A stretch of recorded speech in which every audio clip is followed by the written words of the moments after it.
y hacéis con ello lo que queráis. Bien. Venga, cuando quieras. Bien. Tema 39. Los deportes colectivos, aspectos técnicos, tácticos y reglamentarios. Ejemplificaciones sobre algunos deportes. Fútbol, baloncesto, balonmano, voleibol. Estos son algunos de los deportes colectivos más conocidos entre la población y, como no, entre nuestros adolescentes. Los deportes en general y el fútbol en particular son capaces de sacar lo mejor, pero también lo peor de las personas. Ahora bien, al igual que cualquier otra manifestación cultural, bien utilizados son una buena herramienta para conseguir los objetivos educativos. Lejos queda el siglo XIX, cuando en el ámbito de la cultura anglosajona nacieron muchos de los deportes más populares para la población y que son la mayoría deportes colectivos. Podemos entrar en debate sobre cómo introducirlos o trabajarlos en nuestras clases, pero sobre lo que no hay duda es su enorme valor formativo, ya que muchos de ellos, como el baloncesto o el voleibol, nacieron precisamente en las escuelas con propósitos educativos. Un elemento social de tal magnitud como son los deportes colectivos tienen que estar dentro de las escuelas, y lo están, cómo no. Las referencias a los mismos dentro de los currículos de educación física son extensas. Concretamente, en nuestro decreto 43/2015, por el que se establece el currículo para educación secundaria obligatoria en el Principado de Asturias, dentro del bloque 3, habilidades deportivas y juegos, concretamente en el bloque 3, habilidades deportivas y juegos. Ahora bien, como decíamos anteriormente, no todo son cosas positivas en el deporte y tendremos que educar a nuestros alumnos enseñándoles tanto las cosas positivas como las negativas. Consumismo, sexismo, violencia, doping, factores económicos. Trataremos el deporte desde una visión crítica, educando a los alumnos no solo como practicantes, sino también como consumidores y espectadores deportivos. Y tras esta introducción paso a desarrollar el tema a través de los siguientes epígrafes. 1. Los deportes colectivos, concepto, características y clasificaciones. 2. Aspectos técnicos y ejemplificaciones de diferentes deportes. 3. Aspectos tácticos con sus correspondientes ejemplos. 4. Aspectos reglamentarios. 5. Concluiré el tema desarrollando una reflexión personal y citando las referencias bibliográficas utilizadas para la preparación de la oposición y en concreto para este tema. Punto número 1. Deportes colectivos, concepto, características y clasificación. Empezaré en primer lugar con una aclaración terminológica acerca de 3 términos que en ocasiones se utilizan como sinónimos. Deportes sociomotrices. Siguiendo a Parlevas, los deportes sociomotrices son aquellos en los que existe interacción motriz entre los deportistas, ya sea en forma de comunicación motriz, serían los deportes de colaboración, en forma de contracomunicación, serían los deportes de oposición, o ambos, es decir, dándose comunicación y contracomunicación motriz, serían los deportes de colaboración-oposición.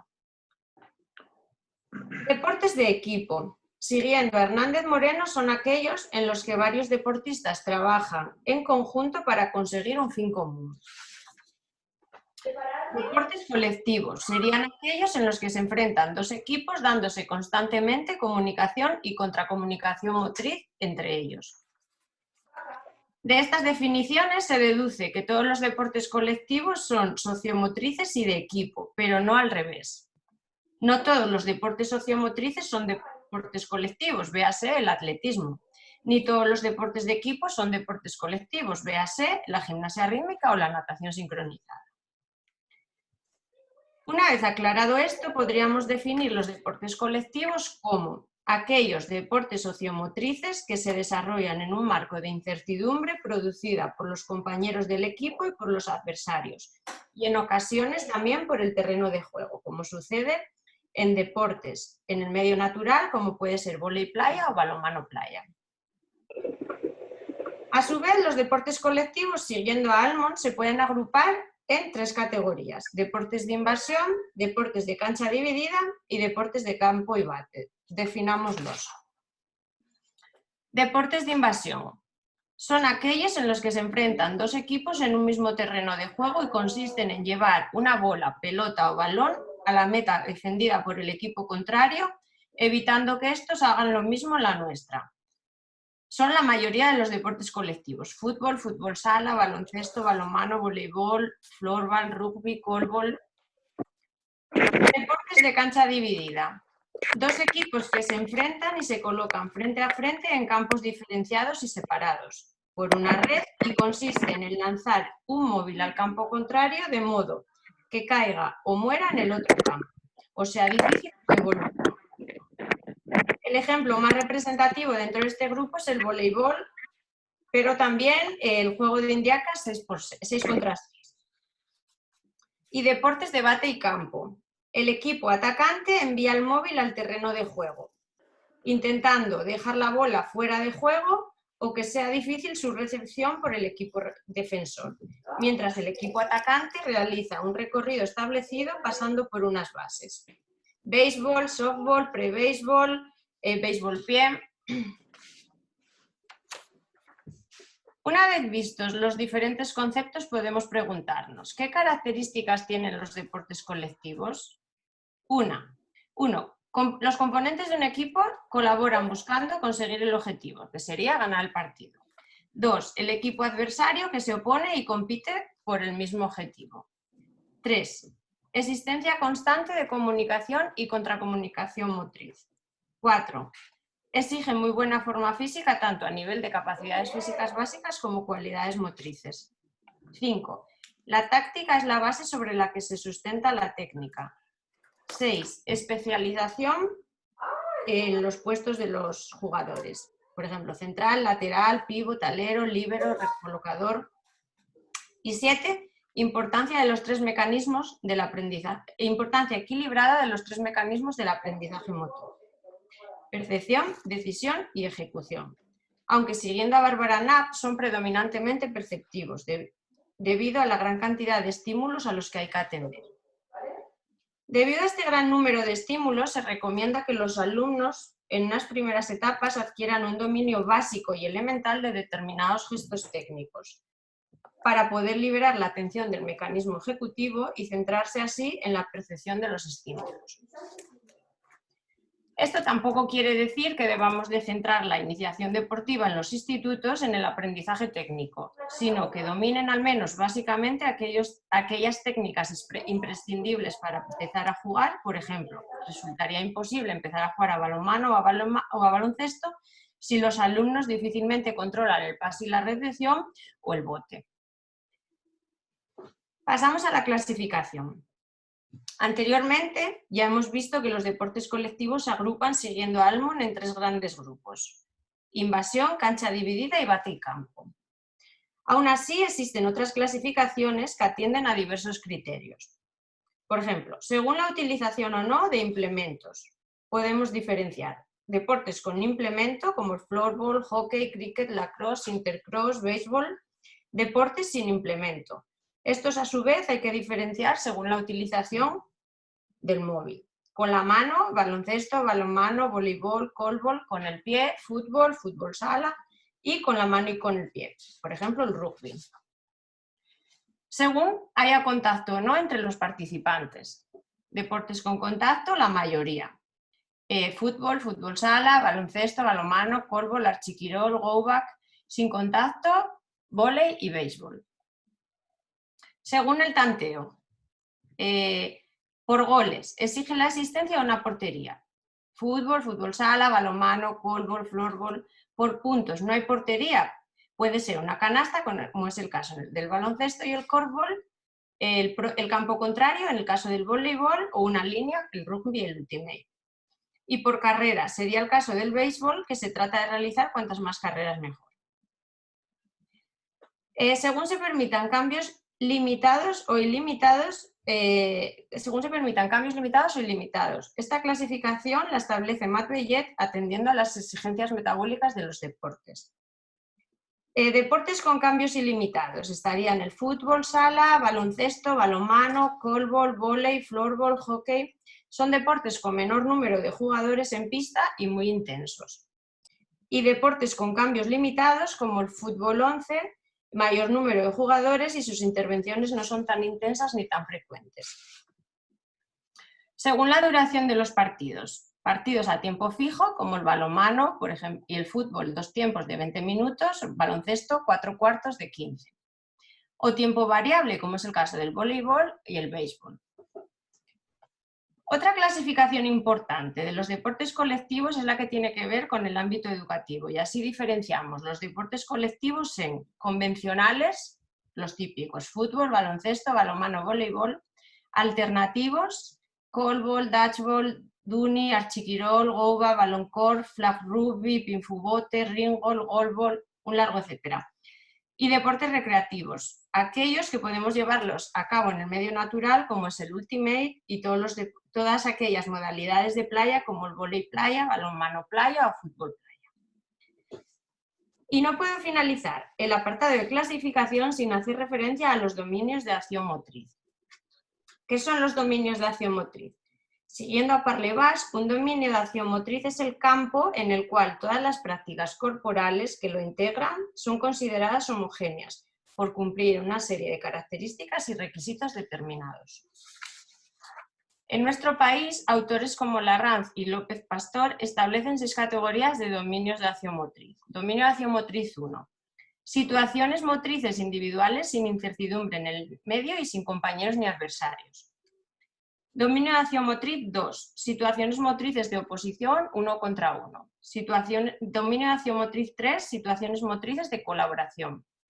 Dominio de acción motriz 4. Situaciones motrices de colaboración-oposición. Aquí entrarían todos los juegos y deportes colectivos.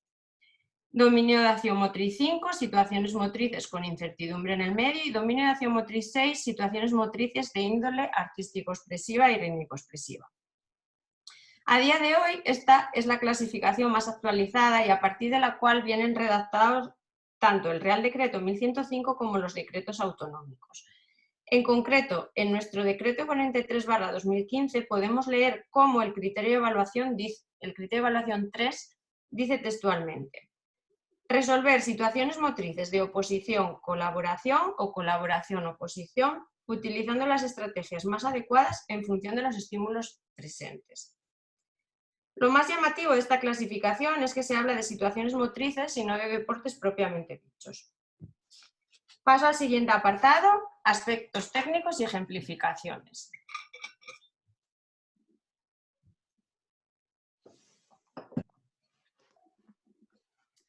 En primer lugar, ¿qué es la técnica? Según Grosser y Neumayer, la técnica es el modelo ideal de un movimiento relativo a una disciplina deportiva. Por otro lado, el GEIP, Grupo de Estudios e Investigaciones Praxeológicas, la define como distintos modelos de ejecución y usos corporales y de objetos que configuran los distintos deportes. Aunque cada deporte tiene sus técnicas específicas, podemos encontrar dentro de cada grupo una serie de características técnicas comunes. Veámoslas. Pases y recepciones.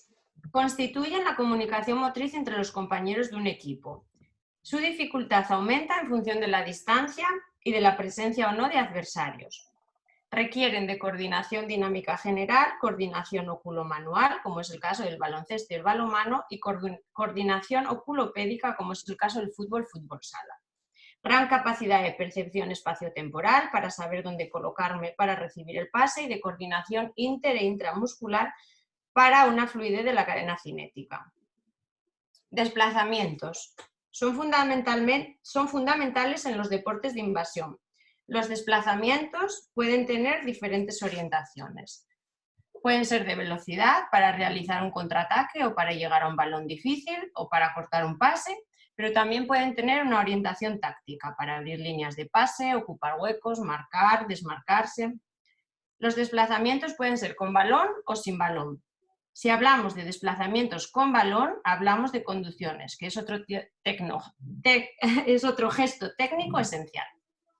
Conducciones. Desplazamiento con el móvil. Hay que diferenciar entre deportes de botar, baloncesto, balonmano, y deportes de rodar, el floorball y el fútbol. En los primeros, el bote es un lanzamiento en el cual se recepciona constantemente el balón lanzado contra el suelo. Un buen dominio del bote exige uso indistinto de ambas manos. Su dificultad aumenta con la velocidad y la presencia de adversarios. ya que provocarán cambios de dirección constantes. En los deportes de rodar se trata de ir desplazándose a la vez que damos toques sucesivos con el pie o el implemento a la bola. Igualmente, su dificultad aumenta con la velocidad y la presencia de adversarios. Tiros. Aquí hay que diferenciar entre lanzamientos en los cuales la mano acompaña al balón, como es el caso del baloncesto y el balonmano, o de golpeos, en los cuales se percute sobre el móvil. Fútbol, vóley, callball, béisbol. Existen 3 niveles de dificultad en los tiros. Tiros en estático, por ejemplo, cuando se saca tras una falta o un penalti. Tiros en conducción, tras una jugada tiramos y nos vamos a encontrar frente a frente con un adversario que intentará impedírnoslo. Tiros en suspensión, por ejemplo, son muy típicos. Un ejemplo típico son los espectaculares lanzamientos de balonmano o los remates de voleibol. Dentro de los deportes de cancha dividida, ejemplificados fundamentalmente por el vóley, tenemos 2 gestos técnicos también de capital importancia.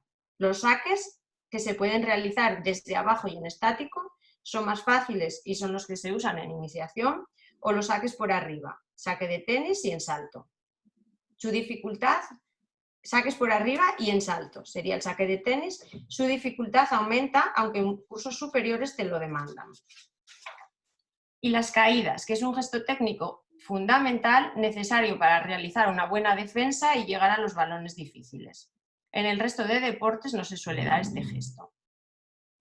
Y finalizo con los deportes de bateo y campo. El béisbol, el softball, el pre-béisbol, donde se dan los siguientes gestos técnicos. A nivel defensivo, el lanzamiento del pitcher. Y a nivel de ataque, el bateo. Es un gesto difícil por la velocidad a la que viene la bola y la poca superficie del bate.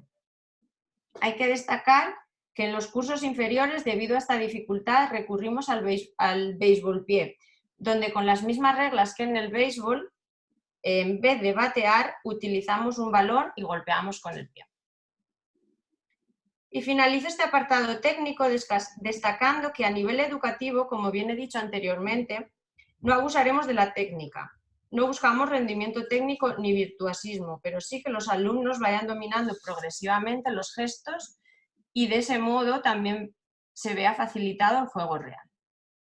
Cabe destacar en este sentido que nuestro decreto establece para cada curso aquellos gestos técnicos en los cuales debemos de prestar más atención. Así podemos leer en primero de la ESO, practicar los fundamentos técnicos de los deportes colectivos tratados, prestando especial atención a los pases y recepciones y a los desplazamientos sin balón.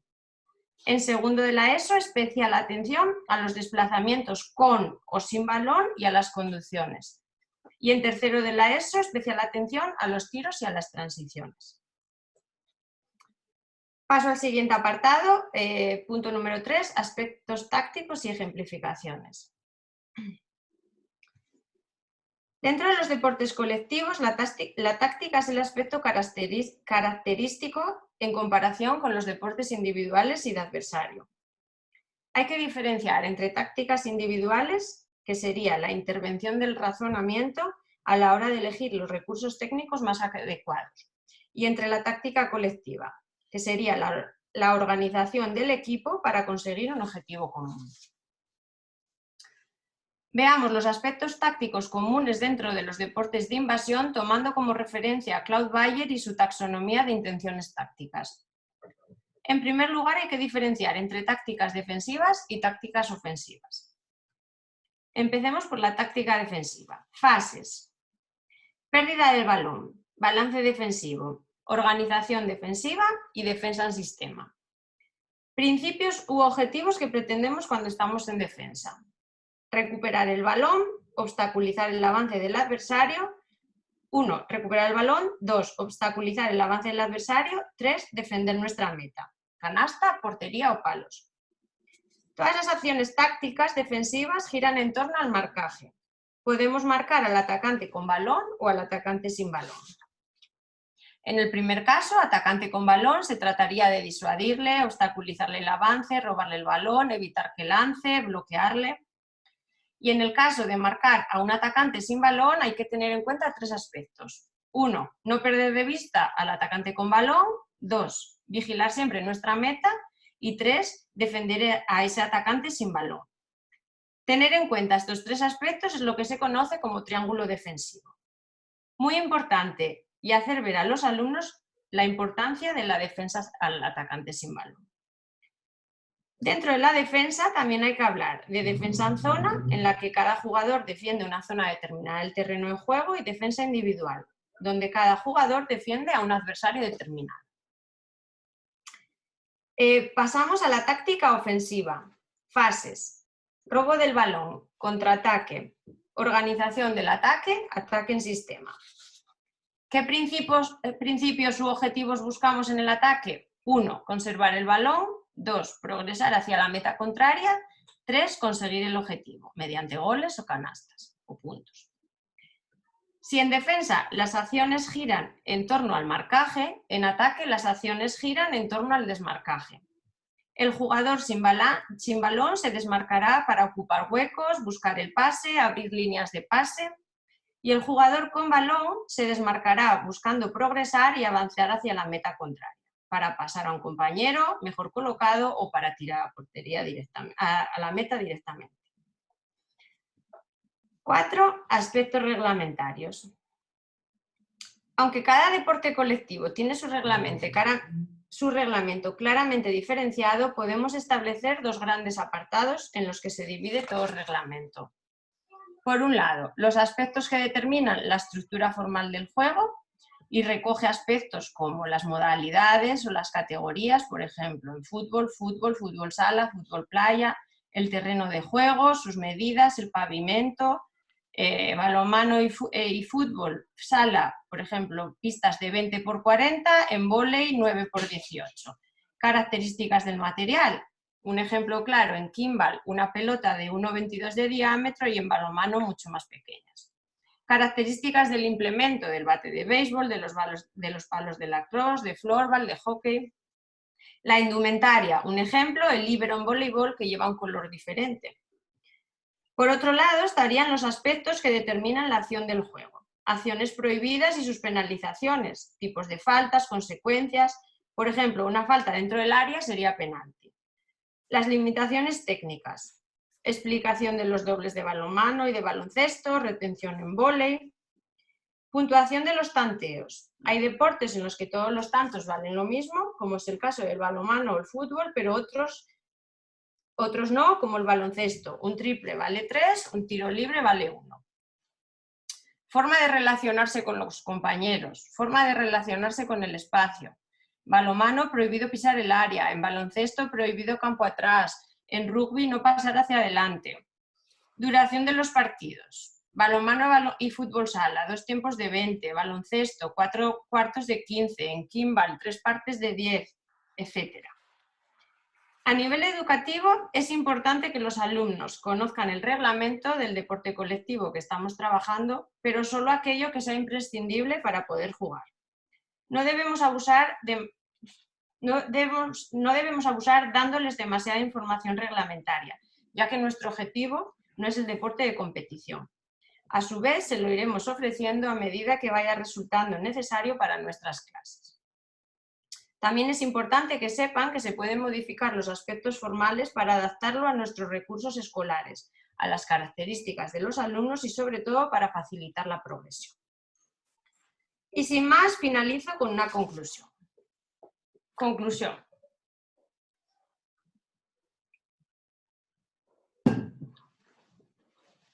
Según las últimas tendencias en neuroeducación, el cerebro necesita novedades que capten su atención. El aburrimiento y la repetición distraen a los alumnos, por lo que será nuestra misión ofrecerles cosas novedosas, que capten su atención y despierten el gusto por nuestra asignatura. En este sentido, los deportes colectivos alternativos son una herramienta excelente. Son novedosos, divertidos, fáciles de practicar y lo mejor, están al alcance de todos los alumnos. Los deportes colectivos Los deportes colectivos alternativos son una fuente inagotable de ventajas para nuestros alumnos y nuestras clases.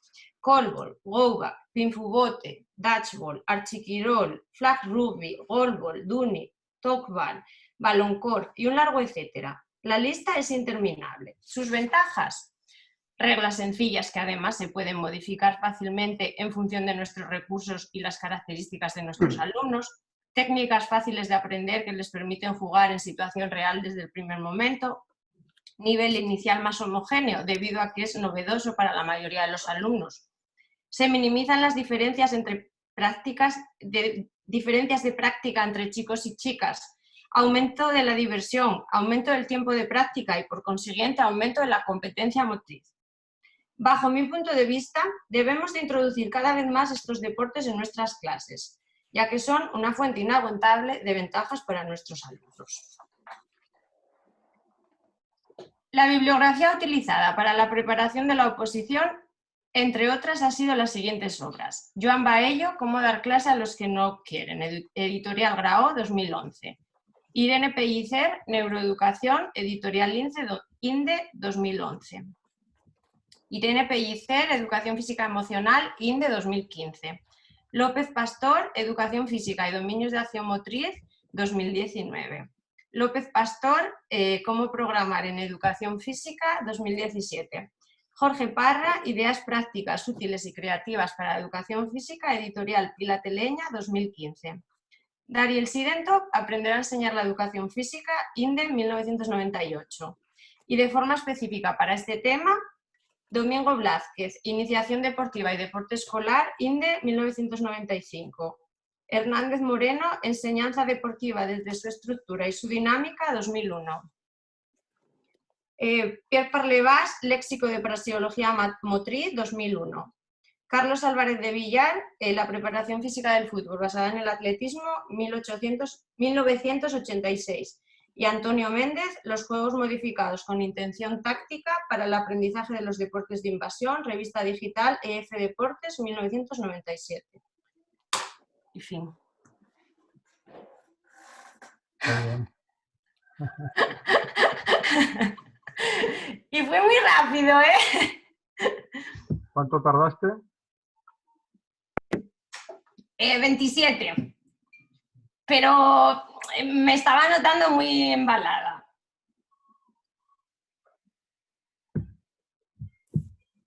Bueno, estabas leyendo a lo mejor un poco más deprisa de lo que Sí. se debería, pero bueno, es normal. Es lo que la situación y el ordenador y todo esto, pero bueno, nos viene muy bien.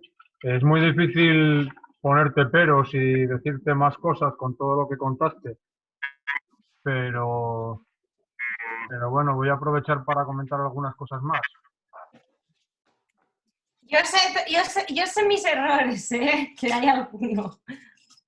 Bueno, no, yo ya sabéis que no busco errores porque no se trata de eso. Yo busco, mientras os escucho, voy pensando más cosas que poder comentar, meter. Ya sé que no se puede meter más, pero bueno, siempre intento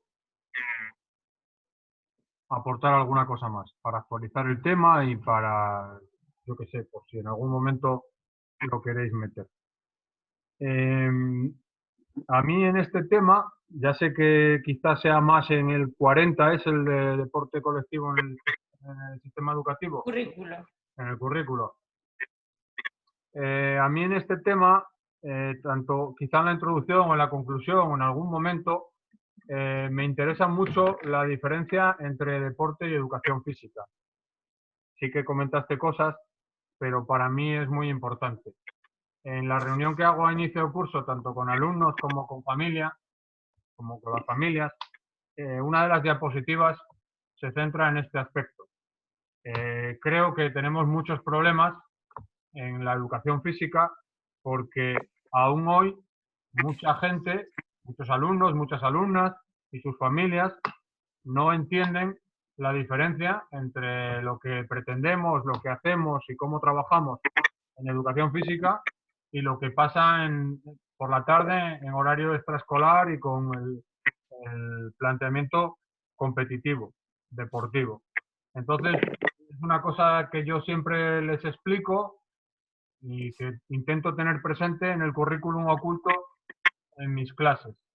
No busco la competición y no busco el dominio de deportes colectivos convencionales. sobre todo porque no tengo tiempo para hacerlo. Ya lo hemos comentado con muchos supuestos prácticos y en muchos momentos, que creo que en 5 clases, 6, 7, si me apuráis y vamos a la realidad, 10, 11 clases de baloncesto, de balonmano, de voleibol, los objetivos tienen que ser bastante moderados y coherentes con el tiempo. Otra de las cosas que creo que sería fundamental en este tema, que tú lo dijiste, es dejar claro cómo la aproximación motriz de Parlevas, entre otros, pero sobre todo Parlevas, clasifica los deportes en base a la lógica interna. Y en este caso estamos hablando de deportes sociomotrices, que luego dan lugar a los dominios de acción motriz que derivan de ahí, con López Pastor a la cabeza, entre otros, y que lo explicaste bien, pero para mí es fundamental, están presentes en el currículo, tanto en el Real Decreto como en los decretos autonómicos, en forma de criterios de evaluación y estándares de aprendizaje evaluables. Yo Es creo que que... ahí me alargué un poco diciendo los 6, que podría haberlos omitido, pero como un poco por explicarlo y contextualizarlo, ¿sabes? Porque si no, digo, si digo solo un dominio de acción, digo, me parecía, y ahí me fui un poco de tiempo, se me va un poco de tiempo ahí, pero me parecía que estaba bien explicarlo en conjunto. Claro, es una decisión táctica. Yo creo que es importante no, porque al final, si fuese una cuestión de preferencia personal, es decir, yo considero que, opino que este planteamiento científico, teórico de los dominios de acción motriz es el adecuado, pues yo no te recomendaría que te extendieses. Pero cuando este planteamiento tiene una traducción directa en los currículos autonómicos y en los criterios de evaluación, pues yo creo que la justificación es muy, muy pertinente. Entonces, yo también me extendería. Pero ¿se entendió bien? Sí, ¿Lo redacté bien? ¿Se entendió bien? Que sí, luego tiene relación al currículo y a los sí, criterios de evaluación y eso. sí. Creo que sí, vamos. Luego también insistiría, pues lo compartí en el chat mientras estabas hablando, el deporte depurado, que siempre aparece en los temas de Nortesport, con José Ignacio Barbero, que fue profesor del Inés de León, de la promoción de los fundadores de la academia, de Óscar, de Carlos y de Roberto. Cuando yo llegué ya no daba clase, y ahora ahí en Dialnet, en ese enlace que os puse del buscador de Google, parece ser que está en la Universidad de Valladolid. Creo que era muy bueno, y la verdad es que lo que no se encuentra es demasiada bibliografía. Ahí, bueno, aparece alguna. Ese artículo que os compartí en PDF en torno al concepto educativo del deporte es muy interesante, y este concepto de depuración deportiva está realmente bien, y es uno de los fundamentos de lo que comentabas para defender deportes alternativos, recreativos o menos eh, convencionales, en, en lugar de los deportes más populares, fútbol, baloncesto, balonmano y voleibol, que tampoco tienen por qué desaparecer, pero que sí es verdad que tienen ventajas e inconvenientes. También me acordaba de Darryl Sidentop y el modelo de enseñanza deportiva, o el modelo deportivo, eh, como ejemplo de que incluso hay autores y en otros modelos educativos distintos, como el americano, que proponen que toda la educación física, o una parte muy importante, se base en la enseñanza de deportes, incluso de deportes colectivos, con temporadas de 3 meses, con partidos, competiciones. Eso evidentemente no tiene lugar no tiene cabida en nuestro contexto, pero sí creo que se puede sacar alguna lección y se puede hacer eh, pues eventos deportivos amplios, con roles, con entrenadores, con árbitros, desfiles, presentadores. periodistas, grabándolo en vídeo y todo eso invita a hacer un aprendizaje por proyectos y también invita a trabajar por competencias. La competencia digital, la competencia lingüística, el trabajo en grupo y bueno, eso sí que puede ser interesante. No centrarnos solo en la técnica, la táctica y el reglamento como pide el tema, sino que podemos dar un paso más y también utilizar el deporte como fenómeno social y cultural.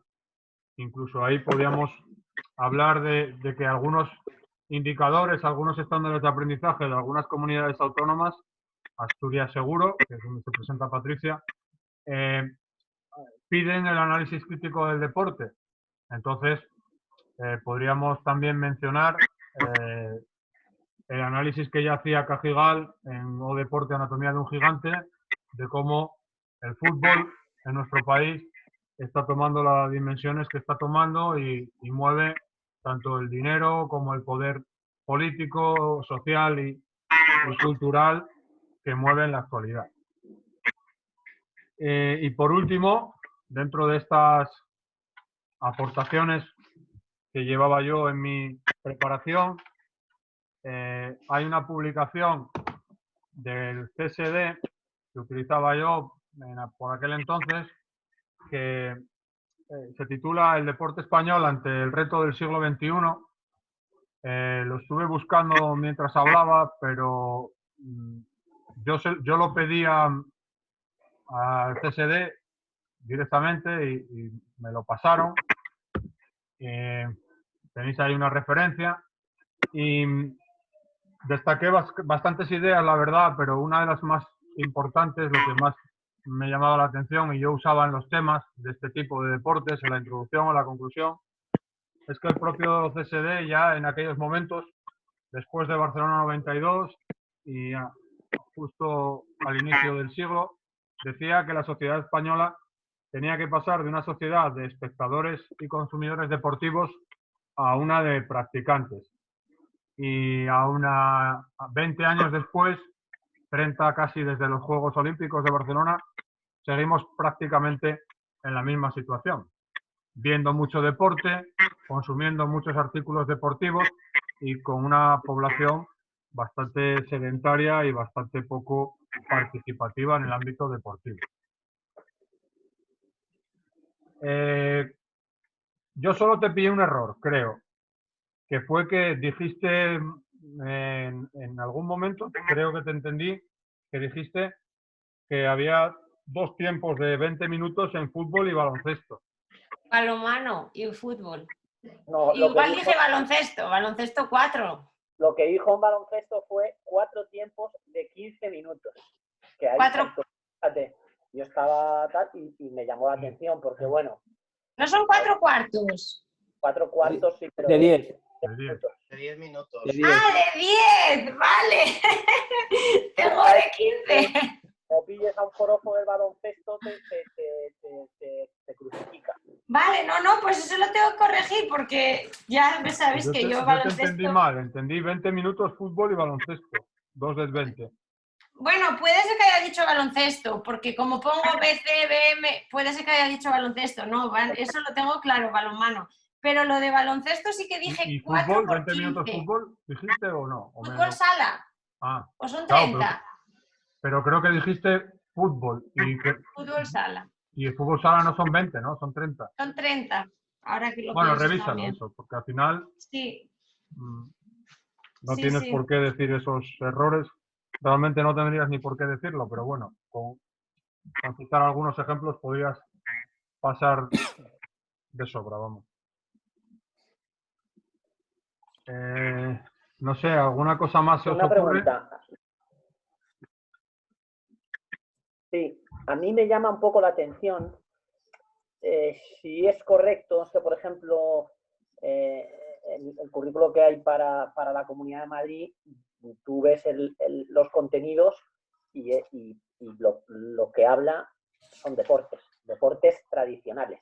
Con lo cual, yo no sé de Asturias cómo es, entonces yo en este caso, una cosa es que se haga un matiz, que es interesante el tema o sea, la validez que tiene los deportes alternativos, y otra cosa es, como lo ha planteado Patri en la conclusión, que prácticamente viene a decir que lo que hay que hacer son deportes alternativos, que yo ahí, al margen de, esto es una opinión mía, al margen de lo que te diga el currículo o no, yo imagino que en el tribunal habrá gente que venga del mundo del deporte y lo defiende. Entonces, yo no sé si es tan interesante o si es conveniente tomar partido tan claramente. No lo sé, es verdad. Y parto de la base que entiendo, o por lo menos quizá hacer, cuando se hace esa defensa, clarificarlo, como lo ha hecho Luis, que te dice, oye, es que con el tiempo que tenemos es imposible, tenemos que buscar otras alternativas, lo podemos trabajar, pero a mí la sensación que me ha dado es que al final dice, bueno, la conclusión es que hay que tirar por estos, que luego a mí también me ha sorprendido porque, entre otras cosas, había, pero un montón que yo decía, digo, no lo he oído en mi vida, o sea, unos nombres que a mí, o sea, la primera vez, pero bueno, eso una. Y luego, la segunda, realmente el tema de lo de la bibliografía a mí me ha asustado. O sea, me ha asustado que saques todo esa batería de libros. No lo sé. O sea, es decir, ya veo que hay algunos, por ejemplo, que son más digamos, generales, pero no sé si está bien sacar tanto o van a decir, mira, esta se los ha leído todos, yo qué sé, no lo sé, me ha llamado la atención. Ahí no sé qué decir, sino que me ha llamado mucho la atención tanta cantidad de bibliografía. Pero bueno, por lo demás, eso bien. Me parece que es un tema que yo, sin verlo, porque este tema no lo tengo no me ha llegado. Tengo los de los deportes individuales, pero este justo no lo tenía. Entonces me ha llamado la atención que se extendiera tanto en la clasificación cuando, si es igual, que me imagino, me suena que era igual que en los de deportes individuales, no hace una mención especial el título del tema a clasificación, ¿no? ¿O sí lo hace? No, el título, los tres son igual, deportes individuales, técnica, táctica y reglamento. Lo que pasa que dentro del apartado deportes colectivos, pues sí que vienen los tres un poco ordenados así, un poco el concepto, la clasificación, las características. Lo que pasa que sí es verdad que ahí me extendí demasiado, se me fue el tiempo ahí. Mucho y por eso no sé si alguno me ha visto que yo estaba como mirando y quitando y sacando, porque lo tengo en dos carpetas y miraba y mirando el otro, y me ha llamado la atención porque no viene nada de clasificación y has dedicado mucho tiempo al tema de la clasificación, y con sí. clasificaciones muy detalladas, que está muy bien, pero claro, yo decía, digo, es que esto lo mismo llegan y dicen, pero vamos a ver, esta que está contando de clasificación, cuando es que ni se lo hemos preguntado, o no aparece nada en el tema. Entonces, una cosa es que tú digas, bueno, un breve apunte a la clasificación, esta, y otra cosa es, no sé, tanto volumen. Sí, que me enrollé demasiado. Realmente, a la hora de escribirlo, que como dije al principio, me pasé 5 minutos o 6, entonces, claro, yo me di cuenta que lo tengo que recortar de ahí. Porque luego además se me quedó, a ver, mi realidad fue que me puse a escribir y se me quedó corto cuando iba por la táctica, pues vi que me quedaba poco tiempo. Entonces recorté, me puse a hacer la conclusión y recorté de la táctica. Y claro, ya había escrito toda la parte del principio y tengo que quitar de ahí, tengo que quitar un poco de la clasificación, sí. El otro día nada más que terminé ya me di cuenta, digo, cuando empecé a mirar los folios, digo, esto aquí, este apartado es demasiado largo y la táctica es que no me dio tiempo ni a hablar de la táctica de los deportes de cancha dividida y ni metí ejemplos ni nada. Entonces, sí, en eso tienes razón, que demasiado amplio ese punto. Cuando además no lo piden, con lo cual tampoco es tan necesario. No solamente por eso, porque ha habido un momento en que decía, ¿qué tema es este? Como tampoco tenía muy claro, pensaba que al principio, que está bien, que hablas de la relación con el currículo, entonces he pensado que era el siguiente, el que habla más del currículo, y digo, joder, está aquí dando una chapa con el tema de la clasificación cuando lo que interesa, entonces ya luego he visto, pero aún así me ha llamado la atención que era muy largo, pero vamos, que ya te has dado cuenta, pues perfecto. Yo pienso que sí, que lo demás es bastante bien, muy completo, sabiendo lo que pone, pero que quizá el único pero así que yo he visto que se alargaba mucho. Pero bueno. Yo comentarte dos cosas, o tres. Madrid es verdad que es una realidad particular desde el punto de vista curricular. Lo hemos comentado, en el 2018 yo tenía 3 opositores, sacó plaza solo uno de los 3. Es una comunidad complicada en la oposición por el supuesto biomecánico y quizá también por el perfil de tribunal, quizá. Realmente es curioso porque con el INEF tan potente que tuviste y con la figura de Cajigal como motor de la educación física del país, a mí me da mucha pena que la mayor parte de los profesores de educación física beban y se hayan socializado del ámbito deportivo competitivo y no tengan esa amplitud de mira pedagógica, sociológica, epistemológica de buscar un poco más allá.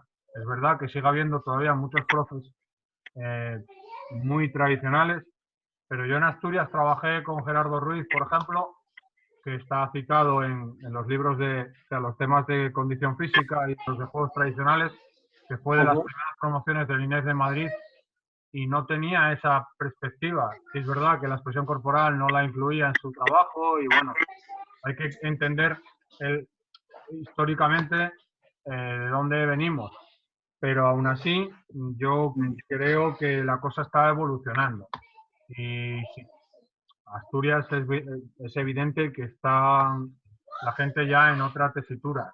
No está la cosa, creo, esa es mi percepción, igual me equivoco, como pueda llegar a estar en Madrid. Y una muestra de ello es el currículo, que no tiene sentido ninguno, porque no guarda coherencia con el Real Decreto Nacional y que os obliguen a dar unos contenidos cerrados y no tengan en cuenta los criterios de evaluación y los estándares de aprendizaje, no tiene, la verdad, mucho sentido. Y la bibliografía nos hace seguro gracia porque es una apuesta para mí personal. Yo llevo preparando desde el 2009 y vamos, yo creo que a la gente le da buen resultado llevar una bibliografía buena, consistente. Nunca sabemos lo que va a pensar el tribunal de lo que hacemos, eso es verdad. Y a lo mejor lo que pensamos que va a ser bueno puede ser negativo. Yo no digo que no, pero yo creo que nos tiene que dar seguridad y nos va a diferenciar.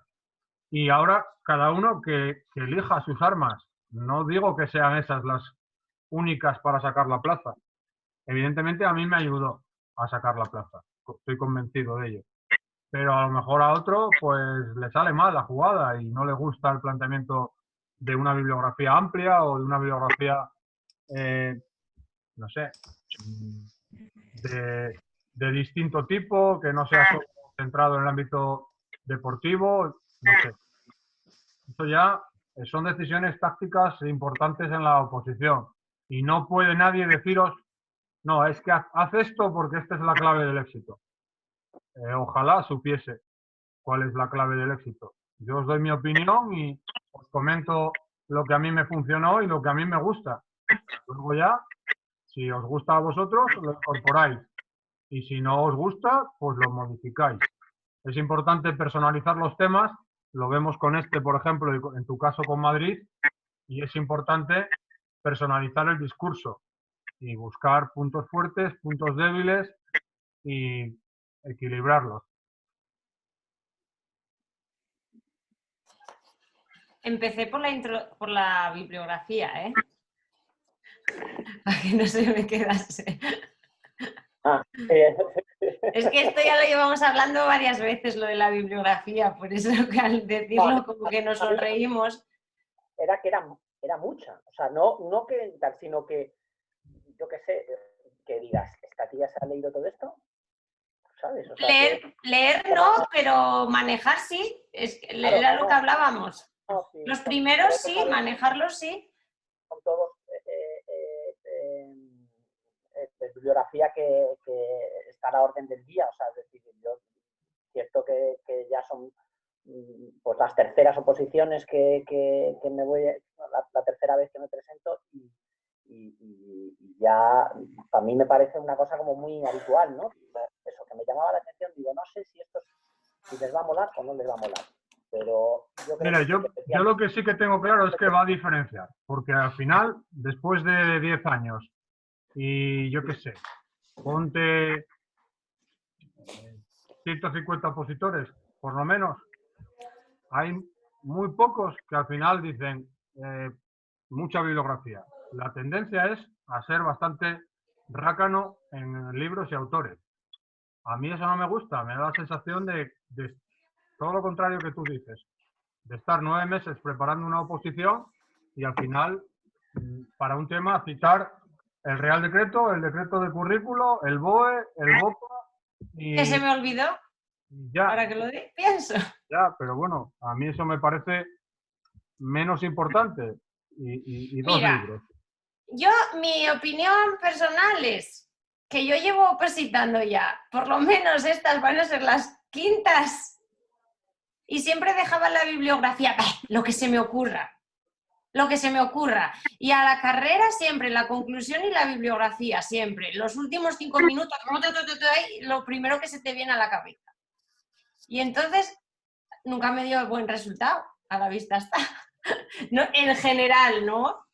La oposición en general, no quiero decir que por culpa de la conclusión o por culpa de la bibliografía, pero bueno, en general nunca tuve buena suerte, o nunca me salió bien, no buena suerte. Entonces, pues yo por lo menos lo voy a probar este año así, y a mí me parece buena idea también. Y los últimos temas que estoy escribiendo lo estoy haciendo al principio, para que no me pille al final el toro y no me dé tiempo y al final escriba 4 obras bibliográficas, ¿sabes? Entonces yo, por lo menos este año, lo voy a cambiar, la otra técnica que tenía, y la voy a hacer así. Es una forma mucho más preparada, completa, que se note la diferencia en algo. Y otra de los matices para mí es que si la bibliografía fuese muy extensa y el tema muy malo, el tribunal diría, pues esta chica estuvo estudiándose autores y libros que no leyó y no tiene ni idea, perdió el tiempo, o sea, solo se dedicó a estudiar obras de referencia. Sin embargo, si el tema es bueno, como lo va a ser en el caso de Patricia, ayuda a dar firmeza al planteamiento. Es decir, además de haber hecho un tema bueno, está basado en una cultura profesional que tiene. No me cabe la menor duda. A mí por lo menos, que la conozco y trabaja conmigo. Y espero que el tribunal lo vea también. Pero es un matiz importante, ¿eh? No es cuestión de cantidad, sino es que además de utilizar la bibliografía en el tema, se nota que la dominas porque lo que dices, cómo lo dices, cómo expresas, va en la misma línea. Por tanto, yo os recomiendo que dominéis bibliografía y os recomiendo que la pongáis. Es una recomendación.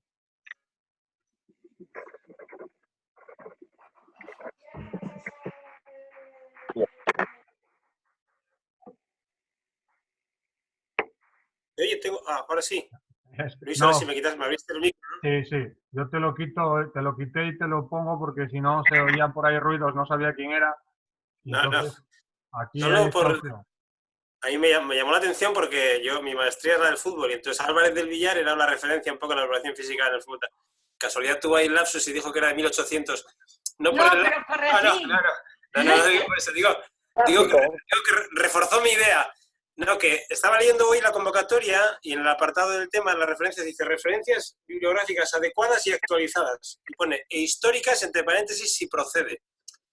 Y que yo no sé, a la gente igual no le puede molestar Irene Pellicer, no sé qué, tal. No, referencias actuales, eso yo creo que a ningún tribunal. Igual Álvarez del Villar, que ya pasó un poco a la historia, que era como de hace 20 años, ya es algo como que ya le hablas a un preparador físico ahora de Álvarez del Villar, igual te dice. Y sin embargo, Parlevas, que igual es como un clásico, esa igual sí procede porque es histórica, pero se me ocurría a mí al oírte, ¿eh? Que dice que Parlevas es algo que igual no pasa en el tiempo y Álvarez del Villar igual es un poco ya... No sé, es una idea. Es un aporte interesante y curioso, porque al final me... hay algunas partes del temario y algunos autores que se mantienen y no somos capaces de librarnos de ellos.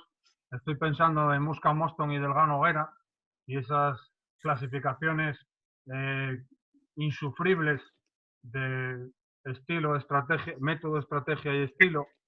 Y sin embargo, hay otros que sí que es que depende del ámbito de dominio como tú dices, lo que estás actualizado ya ves el desfase, pero hay algunos otros que se pueden mantener.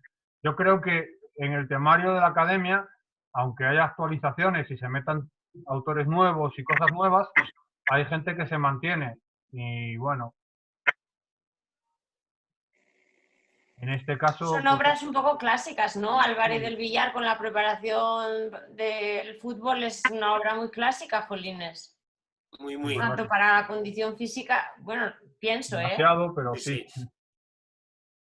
Yo creo que tiene nadie. No, que creo que ahora que habláis de Álvarez del Villar, creo que de ese libro tenía una nueva edición en 2006 o 2008, revisada. 2006-2008. O sea, por eso, a lo mejor la gente por eso también lo sigue teniendo en cuenta, Álvarez del Villar, porque tiene ediciones revisadas. Igual es por eso también. Pero vamos, no sé. Cada uno. No, yo me vi reflejado en lo que contaba, ¿no? En la última posición, hostia, la bibliografía. Algo que se te ocurría rápido de mala manera y tal, ¿no? Claro. A mí siempre, vamos. Yo lo hice así. Yo, hostia, la bibliografía, hay que poner algo aquí. Mira, Óscar García Busto dice siempre que lo que busca el tribunal es que gente que quiera en su equipo, en su instituto. Tú ves a un opositor y dices, yo quiero trabajar con él. ¿Y con qué tipo de compañero o compañera queremos trabajar? Pues con una persona que tenga una cultura profesional importante, que sepa lo que hace, que sepa de dónde salen las cosas, que tenga un planteamiento pedagógico, científico, epistemológico. Y una persona que en 9 meses preparando las oposiciones no tenga una mínima soltura en manejar ciertos libros y ciertos autores y una bibliografía, no sé, yo es que es casi una deformación profesional, pero es que a mí me parece muy importante. Yo sigo actualizando gracias a estar con vosotros y me parece una suerte pues encontrar libros nuevos, Irene Pellicer, todos los libros de neurociencia. Para mí es una pasada y creo que es bueno para mis clases. Entonces, como opositor, yo seguiría planteando las mismas cosas. Y como tribunal, vamos, si alguien estuviese... yo fuese tribunal de una oposición, la persona que no le dé tiempo a la bibliografía, muy malo. La gente que me conoce lo sabe de sobra. No obstante, la bibliografía, a ver, los criterios de evaluación que haya, la bibliografía es un apartado, tampoco te va a derrumbar el tema, quiero decir. Claro, lo que pasa es que, bueno, claro, vas arañando de aquí, de allá. Pero esto es como nosotros en el instituto al poner notas. Por una parte está el instrumento de evaluación en el que vas marcando los ítems conseguidos y la nota que quieras de ese ítem, y luego está la impresión que te da ese opositor, que condiciona mucho. Es que luego revisas la nota y dices, joder, es que me da una sensación de solvencia y de nivel, y hay gente que no da nivel. Y si no das nivel, pues no puedes pasar el corte o tener buenas notas, evidentemente. Y a la gente le gusta lo bueno. Eso es, podemos poner la metáfora o el ejemplo del buen vino o del buen jamón o de cualquier cosa buena. Al final no sabemos por qué gusta, pero lo que gusta, lo bueno gusta.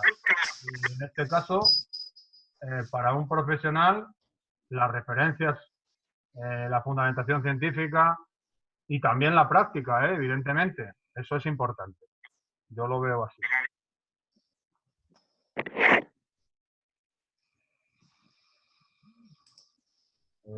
Gonzalo, ¿estás por ahí?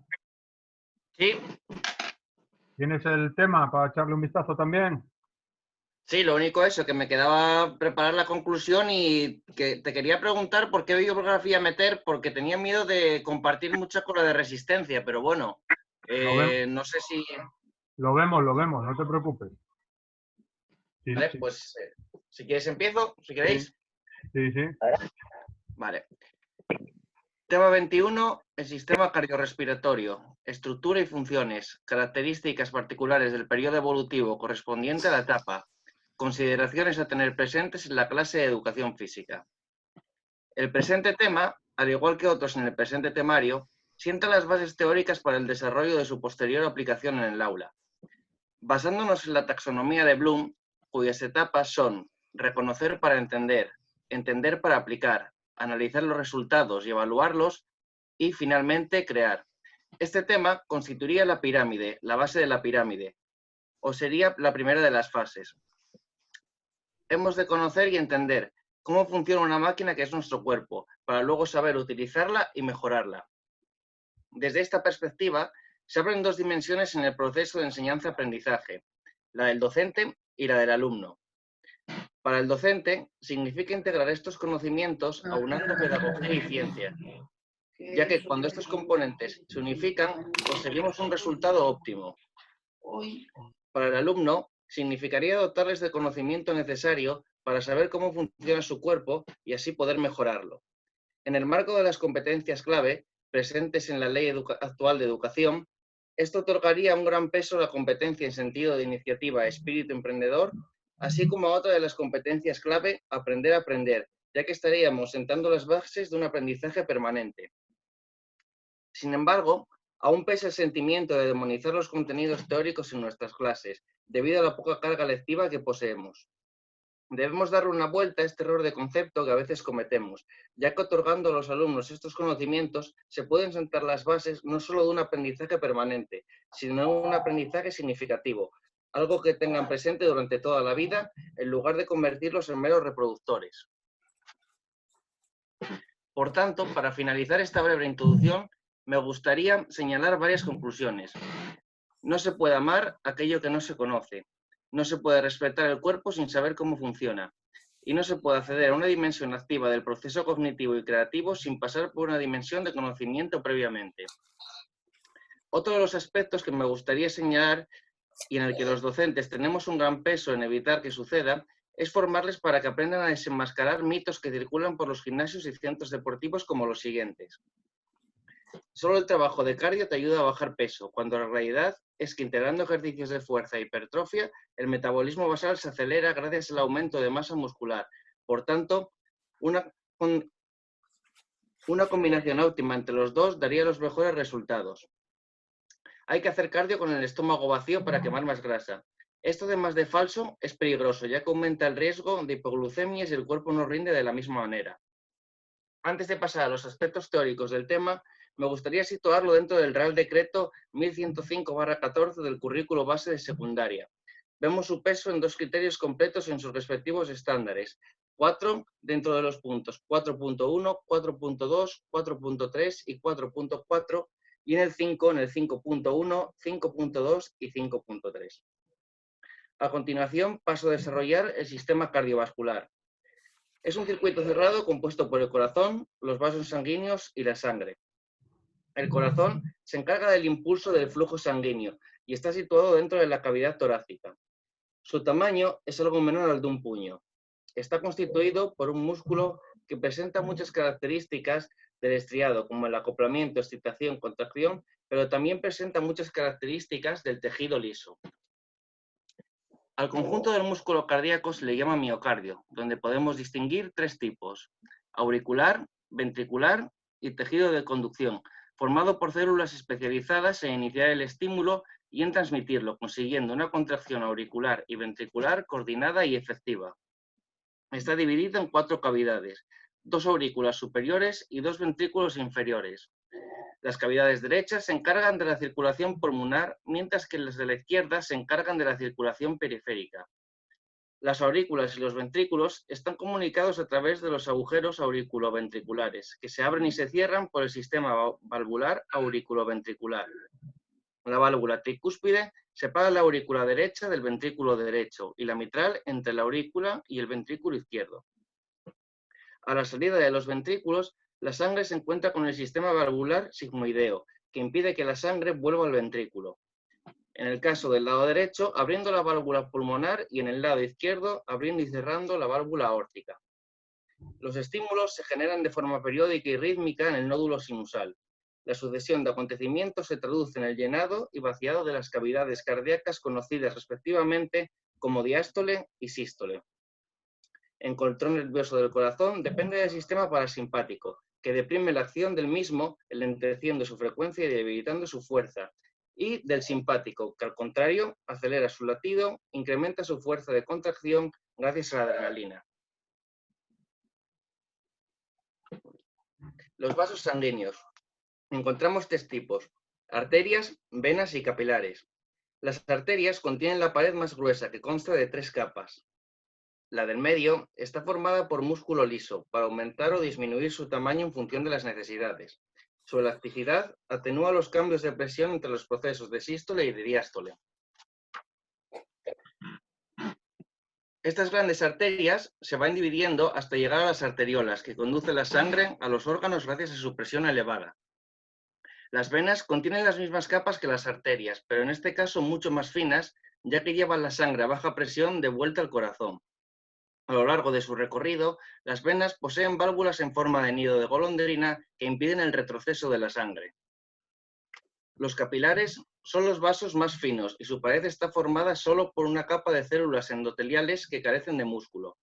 Son los vasos que comunican arterias con venas y su función principal es intercambiar sustancias con el líquido intersticial que baña las células de sus tejidos, lo que consiguen gracias a su permeabilidad.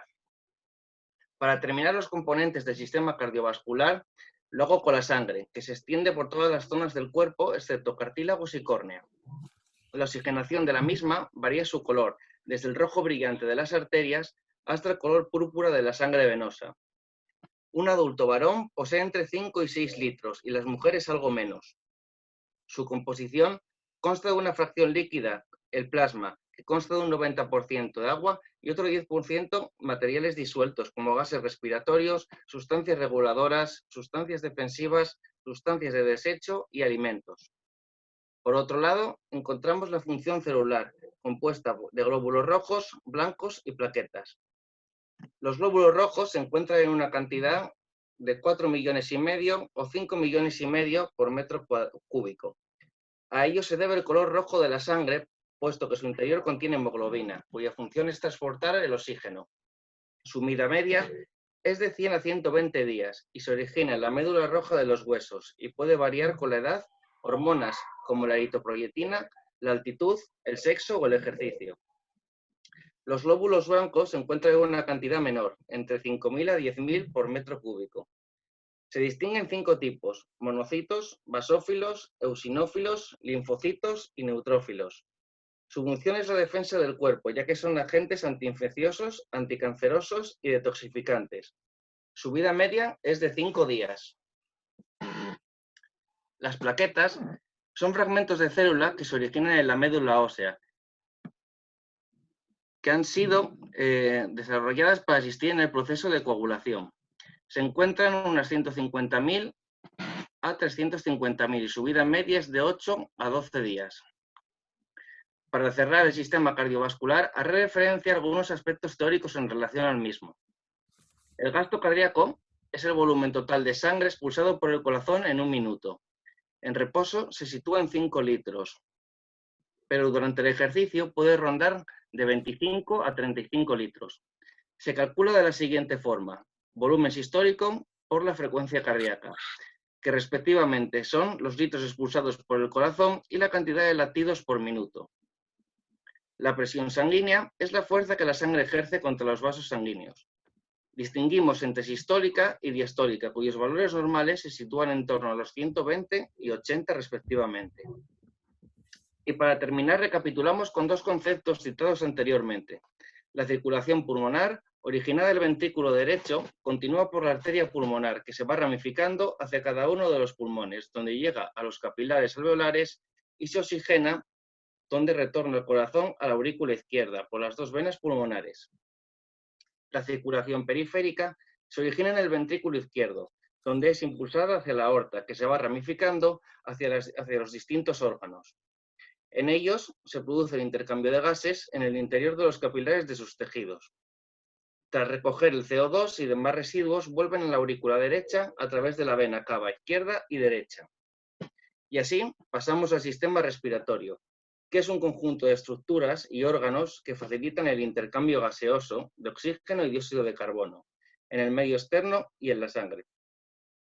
Distinguimos entre vías respiratorias compuestas de fosas nasales, faringe, laringe, tráquea y bronquios, que son denominadas las vías altas, y por otro lado los pulmones. Las fosas nasales están tapizadas por un epitelio mucoso y con unos pelillos para retener las impurezas. La faringe separa los alimentos del aire que pasa a la laringe y la tráquea, mientras los alimentos pasan hacia el esófago por el cierre de las cuerdas vocales y la epiglotis.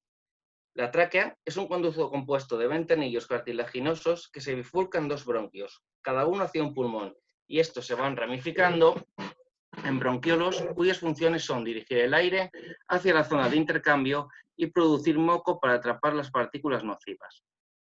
A partir de los bronquiolos comienza la zona respiratoria, con los bronquiolos respiratorios, sacos alveolares y conductos alveolares, donde se realiza el intercambio respiratorio a través de una membrana que es atravesada por los gases en sentidos opuestos, siempre a favor de un gradiente de presión que se conoce como difusión.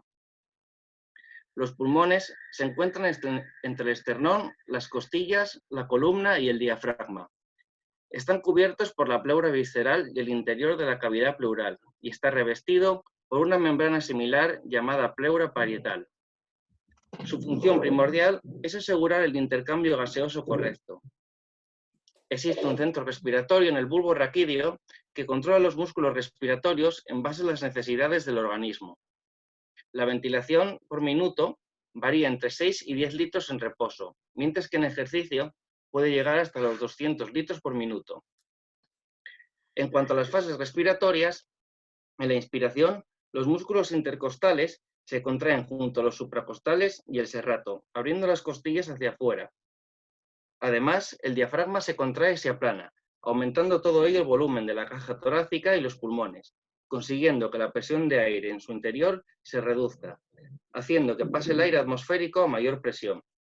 En la expiración, el proceso se invierte y el diafragma se relaja y se abomba, así como los intercostales externos, el serrato y los supracostales se relajan, cerrando las costillas y aumentando la presión torácica y pulmonar, haciendo que el aire salga hacia afuera. Distinguimos entre 3 tipos de respiración: abdominal, torácica y clavicular, más detalladas en el tema 31 del presente temario. Y tras detallar la estructura de ambos sistemas, pasamos a características particulares del periodo evolutivo correspondiente a la etapa. La evolución del sistema cardiovascular se produce de forma diferente en hombres cuya madurez llega a los 14 años y en mujeres, que lo hace a los 16. El volumen sistólico de un niño o un adolescente es inferior al de un adulto, con lo cual precisa de una frecuencia cardíaca mayor en reposo. En mujeres, la frecuencia cardíaca es mayor que en hombres por el menor volumen sistólico y hemoglobina. La presión arterial es menor en jóvenes debido al menor rendimiento cardíaco y menor volumen sistólico. En cuanto a la evolución del sistema respiratorio, no hay un acuerdo sobre cuándo finaliza su etapa, su evolución. Las vías aéreas y los alveolos terminan de desarrollarse durante la pubertad haciendo que la frecuencia respiratoria disminuya con la edad, desde niños hasta adultos. Los volúmenes pulmonares se desarrollan con la edad. El adolescente triplica el de un niño de 6 años, pero en relación al peso corporal no hay diferencias con el adulto. El consumo de oxígeno máximo o la potencia aeróbica máxima es la cantidad de litros de oxígeno que podemos movilizar al minuto y se incrementa paralelamente hasta los 18 en chicos y 14 en chicas. En términos absolutos, el consumo de oxígeno de un niño es inferior al de un adulto. Rowland habla de la dificultad de separar el proceso de maduración con las adaptaciones del entrenamiento en adolescentes. Terminaremos hablando de contenidos más prácticos, como son las consideraciones a tener presentes en la clase de educación física. El trabajo multidisciplinar debe estar presente, en especial con la asignatura de biología, por lo que debemos coordinarnos para evitar repeticiones innecesarias y enfocar nuestras clases hacia un contenido más teórico-práctico. Si hablamos de trabajo cardiorrespiratorio, se nos viene a la cabeza el trabajo de resistencia como capacidad física básica, así como la respiración como método de relajación. La ESO es una fase sensible para el desarrollo de la resistencia aeróbica. Para ello tenemos multitud de métodos de trabajo para desarrollar la misma, desde la tradicional carrera continua hasta otros más novedosos y alternativos, como el movimiento natural de Juan Lecor, el parkour, el crossfit, bailes, etc. Sin embargo, debemos tener presentes la realidad de nuestras clases, donde actualmente podemos encontrar muchos alumnos sedentarios o con problemas de obesidad, los cuales difícilmente aguantan la carrera continua más de 10 minutos. Debemos dividir el tiempo de trabajo para hacer accesible este tipo de trabajo para todo el alumnado. No podemos olvidarnos de lo citado en esta introducción. Debemos proporcionar a los alumnos las herramientas para ser partícipes de un aprendizaje continuo. Para el desarrollo de esta capacidad, la toma de la frecuencia cardíaca es algo fundamental, como lo es la frecuencia respiratoria. Este contenido puede hacerse más atractivo si implementamos el uso de aplicaciones o wearables, las cuales contribuirán al desarrollo de la competencia digital. En cuanto a la resistencia anaeróbica láctica, no se aconseja en jóvenes deportistas hasta los 16 años, con lo cual no parece oportuno para la etapa de educación secundaria obligatoria. Y ahí ya me habría quedado porque en conclusiones, bueno, lo acabé en 1 minuto 53, en 1 hora 53. Quedarían las conclusiones, que estaría pendiente de hacerlas, y bibliografía que no sabría qué meter, entonces por eso quería pedir un poco de consejo. Vale. Yo tampoco es que sea muy fuerte este ámbito anatómico fisiológico, la verdad. Os puse en el chat, la vida es así, que cada vez que hablamos de estos temas, los dibujitos de la serie de cuando éramos peques, pues siempre nos viene a la cabeza los glóbulos rojos y todo esto. Y en secundaria para los primeros cursos puede estar bien. Y no lo sé, no sé qué bibliografía podríamos incluir ahí. ¿Se os ocurre alguno que recomendarle o que...? De bibliografía de fisiología podías poner algo de Chicharro, Vaquero y ¿cómo se llama esto? Es Chicharro, Vaquero y es algo de fisiología del ejercicio. O sea, los libros que sean de fisiología. Sí, Tórtora o alguno de estos. Tortora Derrison también, ese. Tortora Derrison de fisiología del ejercicio. Sé que es así un tocho así grande. El Guyton, que es la Biblia, ¿no? De la fisiología. El Guyton, claro. Aston. Sí, esos son los más clásicos. Claro, hablando de clásicos antes, pues eso. Claro. El caso es que este tema sí que está de fisiología, se queda un poco light en cuanto a aspectos de clase, digamos, pero en realidad es que si te vas al tema de la resistencia. Claro, yo cuando has explicado lo de cómo funciona la respiración, la musculatura intercostal y todo eso, yo ahí hubiera mencionado cómo es sería la respiración de ejercicios básicos como, pues, por ejemplo, cómo es la respiración en un abdominal, por ejemplo, cuando haces un abdominal. O cuando tienes que hacer la inspiración o la expiración, dependiendo. O sea, yo sí que hubiera mencionaría algo ahí de eso. Nosotros en la academia insistimos mucho siempre, Gonzalo, en la importancia del equilibrio en el tema, entre los epígrafes. Entonces, cuando llegaste al último epígrafe, puse el crono a funcionar para saber qué tiempo le dedicabas a esas aplicaciones prácticas. Y estuviste leyendo 1 minuto 45, solo. Entonces, todo lo que dices en el epígrafe científico es muy importante y está muy bien planteado.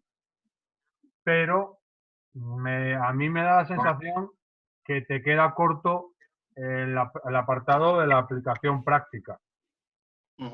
Tendrías que intentar equilibrarlo, buscar qué quitar, ya sé que es difícil, en la parte científica y qué añadir en la parte de aplicación práctica.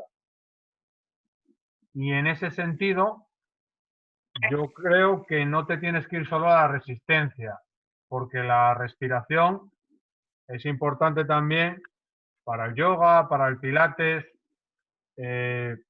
para el control emocional, el mindfulness y todas estas cuestiones que están muy de actualidad tienen mucho que ver con la respiración y con el control de este sistema.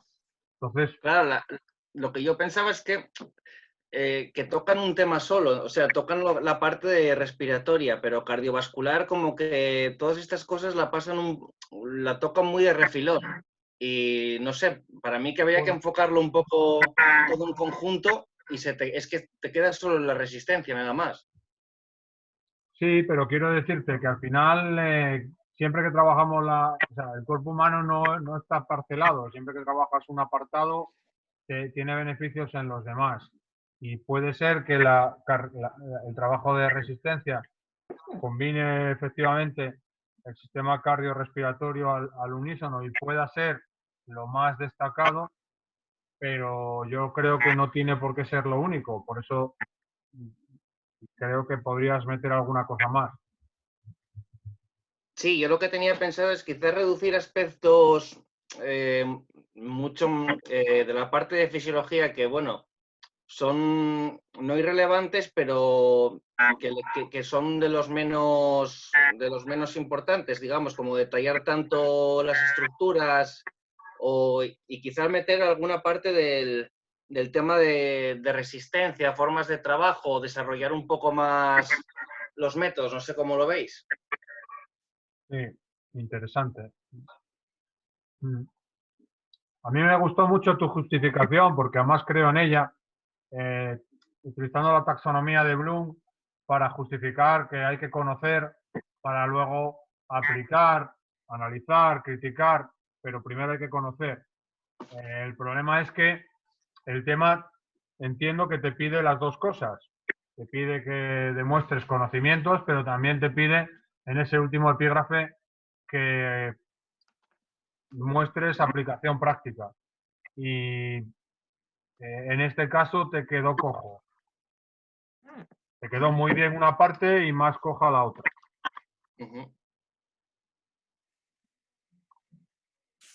Y también siempre intentamos estar actualizados e intentar ser sensibles al momento que vivimos.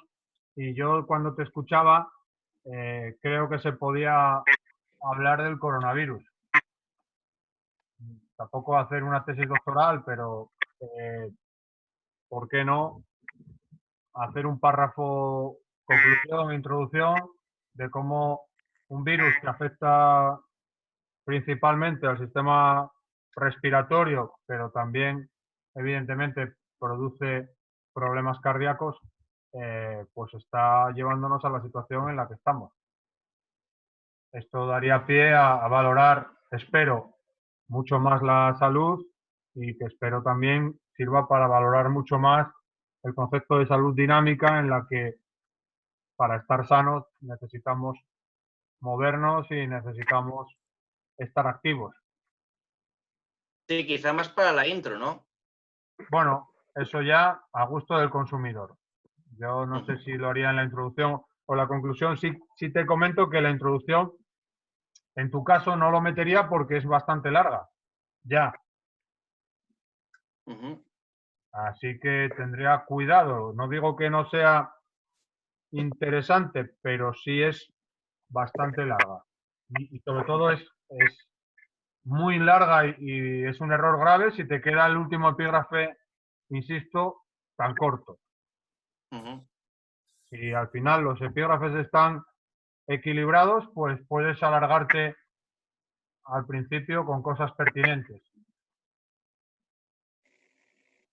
Pero bueno, yo no sé, puedes empezar o terminar con esta reflexión o con alguna parecida, vamos. También cuando comentaste lo de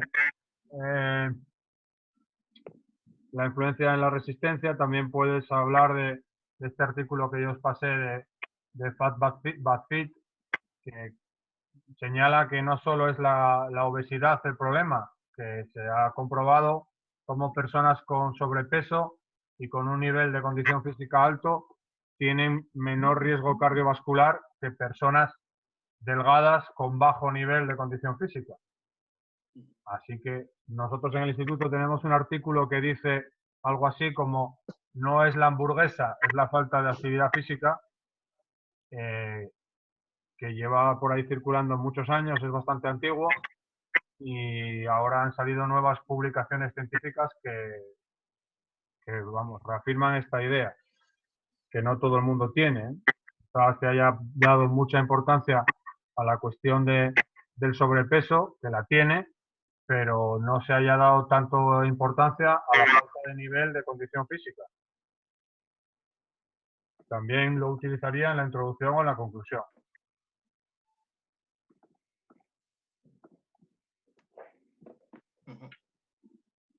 Vale. ¿Alguna cosilla más que se os ocurra para aportar al tema o para preguntar o comentar? Yo lo de, o sea, mientras estás redactando el tema, hacer referencia a otros temas como, por ejemplo, tal y como aparece el tema 31 o tal como aparece el tema X, ¿eso lo recomiendas tú o...? Sí, no o eso solo no? yo, sino es una regla de oro de la academia desde que se fundó. Sí, al final es demostrar que no has tenido suerte con que te ha caído un tema que te estudiaste 10 y te cayó 1, sino que en la medida de lo posible le des la sensación al tribunal de que tienes un dominio amplio del temario. Entonces sí que está bien, es una buena idea señalar cuando hables de la respiración que hay un tema específico, si hablas de relajación lo mismo, si hablas de resistencia también. Tampoco abusar, ¿eh? Todas las buenas ideas, las interrogaciones retóricas, son buenas en su justa medida. No puedes, porque un error que comentaba Jorge Parra en su experiencia como tribunal es que cuentes algo que no viene al caso. Es decir, que te toque el tema 21 y cuentes el tema de la resistencia, porque es el que te sabías. Pues te van a pillar, evidentemente. ¿Vale? Y luego otra cosa, Luis, respecto... Porque es que cité los criterios y estándares, pero solo con número. Porque si me ponía todos, corría riesgo de que no me los supiera bien textualmente y aparte como que perdía demasiado tiempo ahí. Entonces, no sé, ¿recomiendas citarlo por números como lo puse yo o no citarlos? Yo prefiero que los comentes de manera no textual, por encima. No todos, alguno, porque quiero que seas consciente de que decir la lista de la compra al que te escucha no le aporta nada. Hay gente de otras comunidades autónomas que te están escuchando y que no controlan el currículo y que les digas el estándar 3.1, bueno, se quedan como yo, porque tampoco me lo sé de memoria, ni el tribunal tampoco. Entonces realmente tiene poco efecto que hagas eso.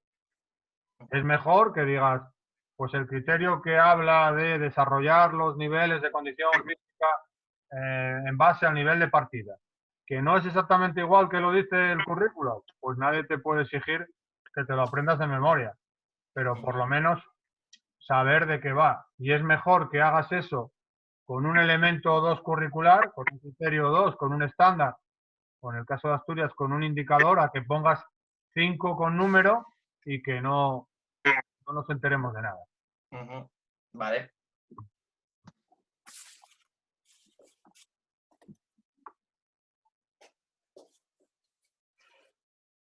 Vale, ¿alguna cosilla más de este? Bueno, es una tontería, pero te estaba siguiendo en la lectura y el número de plaquetas, claro, son por milímetro cúbico. Dijiste el número total, pero yo imagino que el número total será infinito. Y esta referencia va a milímetro cúbico. Son 150.000, 350.000 por barra milímetro cúbico. O sea que serán... Es una bobada, que igual sin más, no tiene mayor... Pero Sí, bueno, lo que pasa Puede ser que lo haya leído mal. Puede ser que lo haya leído mal. Sí. Sí, a mí también me ha parecido entender que decías metros cúbicos en los glóbulos rojos, en la cantidad. Sí, puede ser que lo leyera mal, sí, sí.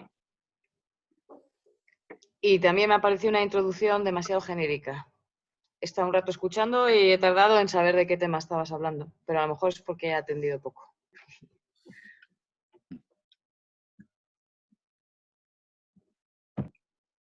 Vale, muy bien. ¿Qué tenemos más por ahí para hacer?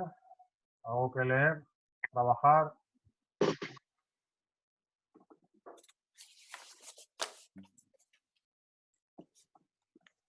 Alejandro, ¿tienes por ahí un supuesto, decías?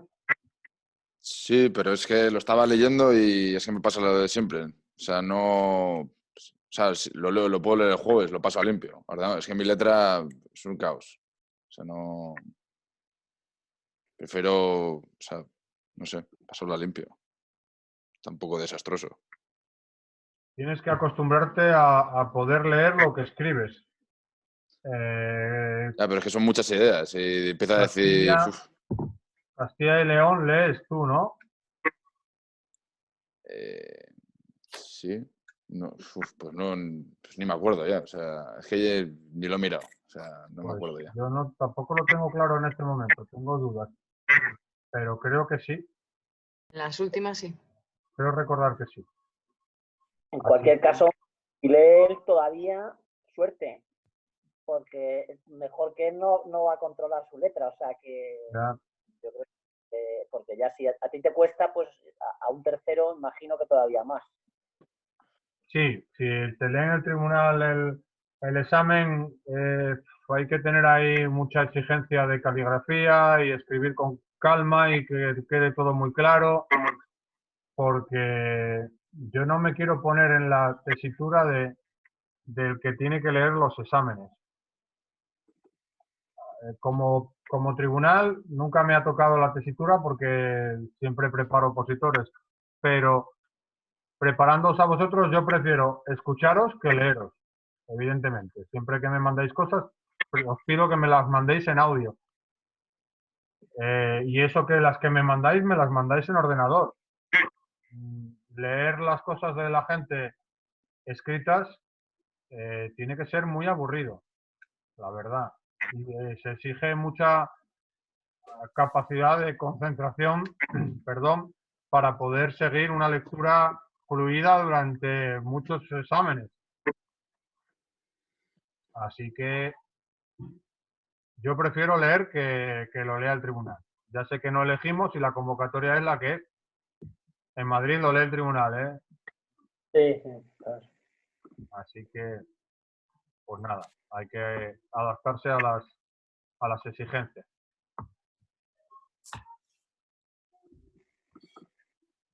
¿Tenéis alguna cuestión entonces? ¿Alguna pregunta?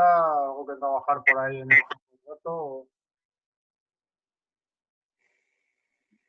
Yo tenía una duda del tema 65, del municipio. Pues cuéntanos.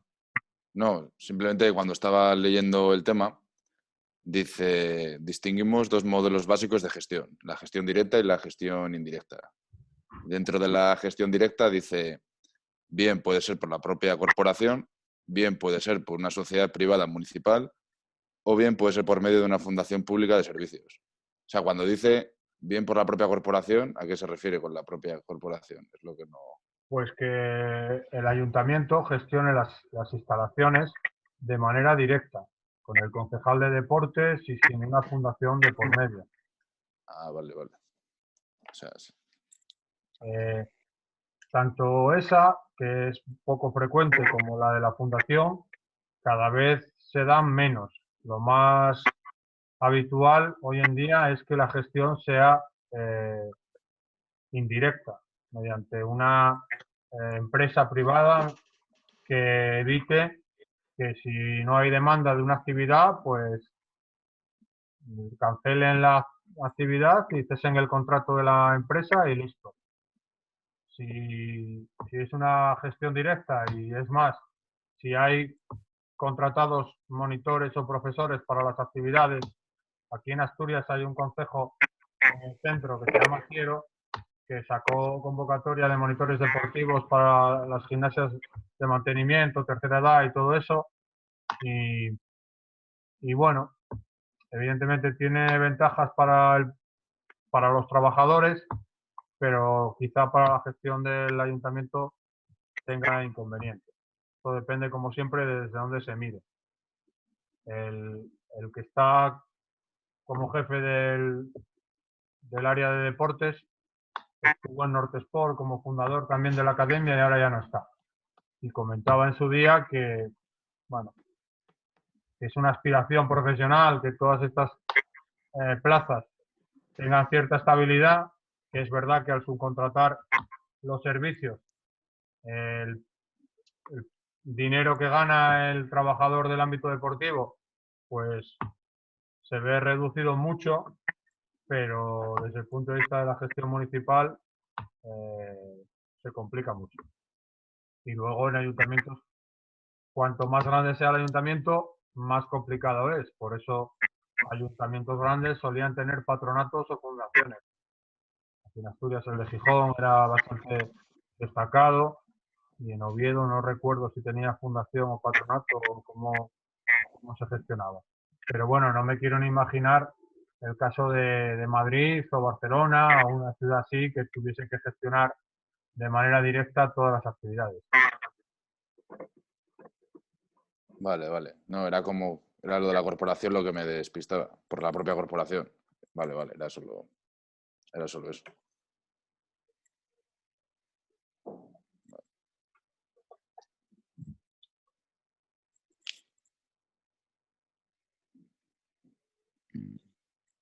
¿Alguna cosilla más? No.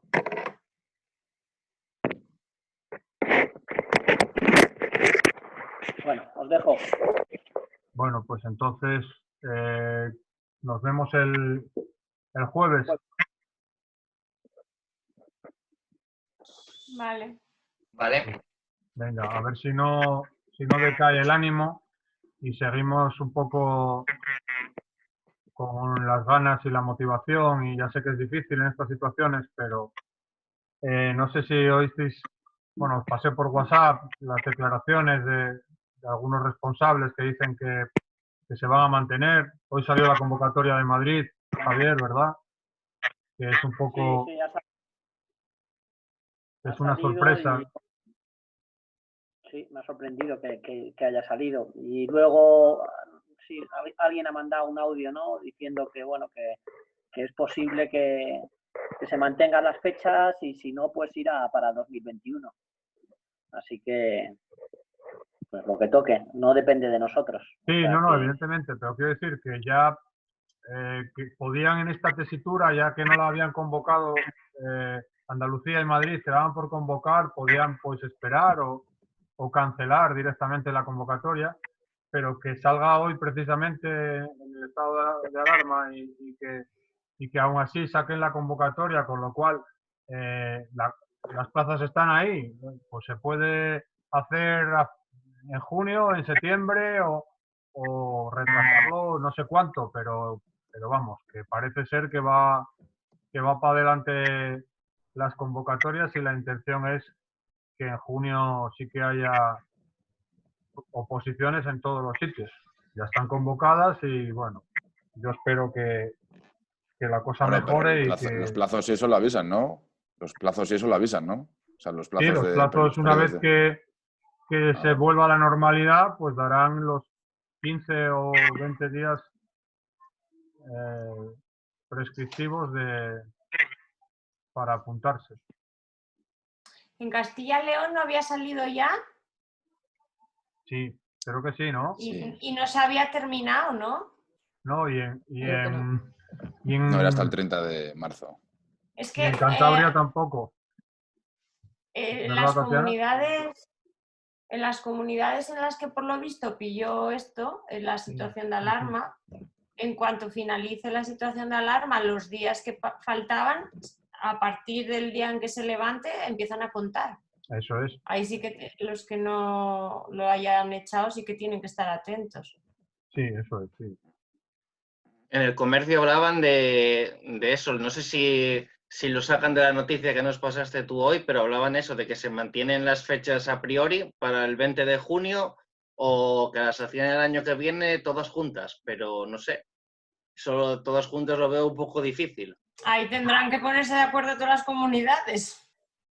Yo espero que no lleguemos a esa tesitura porque significaría que que estaríamos en casa hasta sabe Dios cuándo. Entonces confiemos en que después de estos 15 días, como mucho en mayo, podamos volver a la normalidad y que en junio se puedan convocar y se puedan realizar las oposiciones.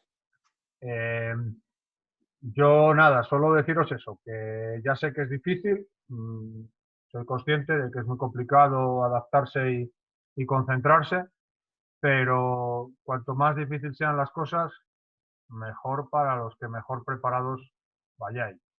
Así que ánimo y hacer ese esfuerzo que merece la pena. Vale, sí. Claro. ¿Me ponéis por WhatsApp lo que tengáis preparado para el jueves? Vale. Venga. Vale, de todos, Ánimo. mañana en Santander podemos entrar también. Sí, sí, sin problemas. Ayer se Yo me os pasó, comparto vale. los 2 días, os comparto los enlaces y al final me da igual que estéis en uno que estéis en otro, lo que queráis. Vale. Lo más, en tu caso, con más motivo porque te presentas allí, así que todo lo que se diga o lo que se haga está bastante contextualizado a tu caso. De acuerdo. Pero estáis Y última invitados cosa, todos.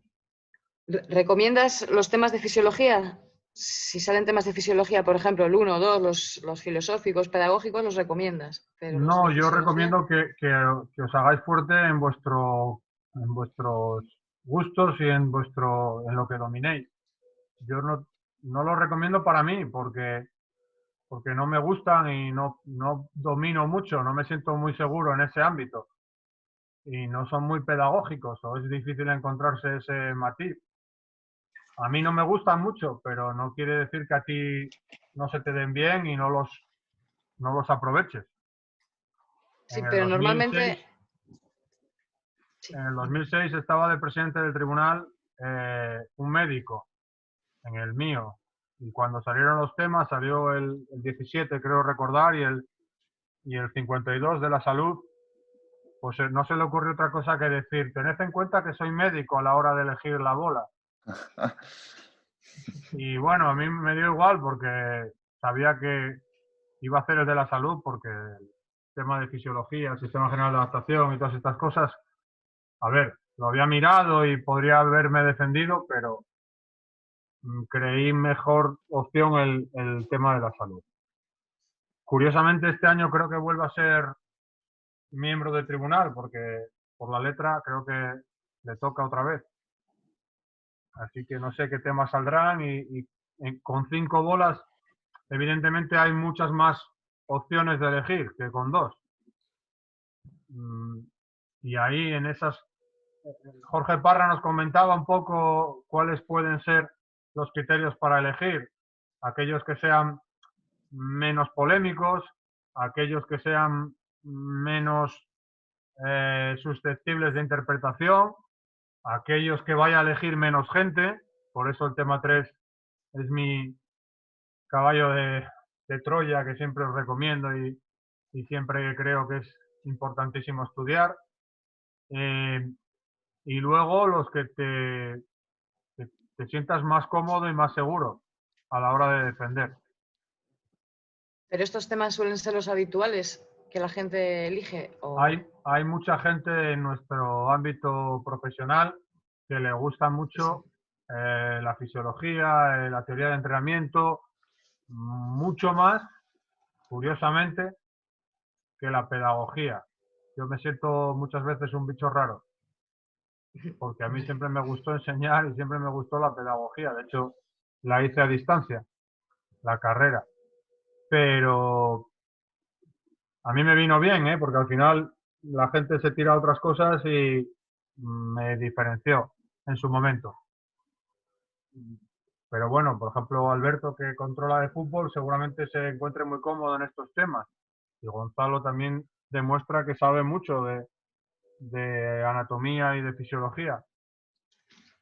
El problema es la contextualización al ámbito educativo. Sí, sí, como y si les entretienes y tal, porque claro, estos temas a veces pueden ser un poco, si no los dominas o te sientes un poco perdido, al tribunal lo puedes hundir. Claro, porque hay que tener en cuenta quién te escucha. Y te escuchan profes de secundaria que no tienen quizá a lo mejor esa frescura en los contenidos de la carrera sobre este ámbito y entonces, bueno, hay que ser muy pedagógico para que te sigan toda la explicación y hacer algún guiño de vez en cuando a la realidad del instituto. Estaba pensando también en la posibilidad de comentar los ciclos formativos, la importancia que tiene este tipo de temas, tanto para el grado medio como para los de grado superior. No sé, para, evidentemente, el ámbito deportivo, competitivo, que muchos de nuestros alumnos y alumnas están en él, y nada, el tema del gimnasio, evidentemente, y también la salud, ¿por qué no? Vale. Yo, si me Muy das a bien. elegir, no lo elegiría, pero vosotros, Yo depende de las circunstancias, el bueno, resto de temas. claro, es Prefiero verdad, el 1, el 2, el 3 y todos ellos, ¿eh? Además con el 1 me ha ido bien 2 veces. claro, Así que porque prefiero la esos. gente no le gusta, no lo entiende y, claro, y no, yo creo que si tienes opción de elegir entre los de fisiología, rendimiento y los pedagógicos, yo creo que la gente no elige tanto los pedagógicos y elige más los de deporte, rendimiento, entrenamiento. Sí, deporte y entrenamiento, sí. O sea, lo que son las capacidades físicas, calentamiento y deporte sí que se eligen mucho. Por cierto, me inventé el tema una vez de deportes individuales. Me lo inventé. O sea, natación sincronizada, escalada y no sé si esquí. Puse 3 deportes individuales poco habituales y raspé un 5. Bueno, mira, Inventado. bueno. Y el último año que creí que me había salido muy bien, salí muy contenta con el 9 y suspendí. Esto no es una ciencia exacta, juegas con muchos factores, quién te escucha, cómo comparen tu tema con el de los demás. No es un suspenso, un aprobado de manera exacta, como puedan ser un examen académico. Es una selección de personal y posiblemente les haya gustado más otra gente o haya habido algo de tu planteamiento que no les haya Claro, gustado. claro, sí. Aunque no sea malo, es importante que en ningún momento un examen malo de oposición con una mala nota os dé bajón y digáis, es que qué mal lo he hecho. No, he tenido un resultado no esperado, pero no realmente porque lo haya hecho mal, sino por otros motivos. Hay muchos factores. Yo creo que Vale. la clave del tema del deporte individual fue la síntesis y la originalidad. Creo que Bueno, fueron 2 elementos valorados. claro, Síntesis, porque como no sabes mucho, pones las ideas principales, claro. te pilla de sorpresa, y la originalidad por los deportes que eran raros, Pues poco prácticos. son dos Bueno, cuestiones a tener en cuenta. Yo creo que sí, la verdad. Y luego que a lo mejor te salió convincente, ¿sabes? Que al final, si sabes poco, pero lo dices con mucha seguridad y bien expresado, pues es más eficaz a veces que enrollarte mucho y que no te sigan. Vale, pues venga, gracias. Sí. Con el tema 9, pero el tema 9 también es como muy, ¿no? O sea, es lo que es. Tampoco te pueden no decir que no está bien, ¿no? ¿O qué? No sé. No sé. Mira, yo estoy Estoy pensando ahí, ahora estoy con él. estoy pensando en un opositor de Nortesport que se sabía no estaba conmigo preparando, pero yo le conozco y sé su trayectoria, se sabía los temas de la academia como el Padre Nuestro. Y en la última convocatoria clavó uno de los temas, no recuerdo cuál, y en la primera parte sacó un 6. Evidentemente esto no se trata solo de tener conocimientos. Hay que entender la oposición desde el punto de vista competencial. Porque al final, si te lo sabes de memoria y lo pones en el papel de memoria, aún te queda leerlo ante el tribunal y ser capaz de transmitir toda esa información y que les llegue de la mejor manera posible. Es decir, no ser plano, no ser aburrido, mostrar entusiasmo, mostrar solvencia y no dar la sensación de ser un loro de repetición que te has memorizado algo y que ni siquiera casi lo entiendes. Ojo, que sacó un 6, ¿eh? No todo el mundo pasa el corte, pero la relación entre el esfuerzo de memorizar el tema con puntos y comas y el rendimiento que le sacó a ese tema, pues es muy bajo, evidentemente. ¿Por qué? Porque hay muchos opositores que se olvidan de otros factores, de la puesta en escena, de cómo se lee en público, de cómo se comunica, no lee, no es leer, es comunicar, es hacer llegar el mensaje al tribunal. Y eso... Puedes hablado cuando tienes la posibilidad de expresarte hablando o por escrito, la buena letra y el buen formato. Claro, el formato, claro. Y luego entrenar esas 2 horas escribiendo, que la mano, claro. Yo no paraba de escribir en todo el examen. A veces, pues lo que dices tú, Tatiana, yo también el tema 52 de la salud, ese 2006, que me faltaron unas décimas para sacar la plaza, puedo decir también que me lo inventé, porque realmente no seguía la estructura de la academia ni de ningún tema prefijado, simplemente pues tienes unas bases y a partir de ahí vas hilando unos argumentos de sobra conocidos sobre la salud y la educación física, la actividad física, patologías, pues anda que no puedes contar cosas. Pues ya te digo, yo tomé la línea directa y me salió muy bien, la verdad. Entonces, no, yo sigo diciendo, no, esto no es una cuestión solo de memorizar. Evidentemente, estudiando hacemos temas buenos, pero hay que, además de estudiar, hay que tener capacidad de explicar, de redactar, de argumentar, de convencer y de estar convencido. Y ahí va mucho de la nota también. Seguridad en ti mismo, planteamiento que tengas táctico en la oposición. La bibliografía que comentábamos antes es uno de los elementos de táctica. ¿Qué bibliografía, cuándo la pones, cómo la dices?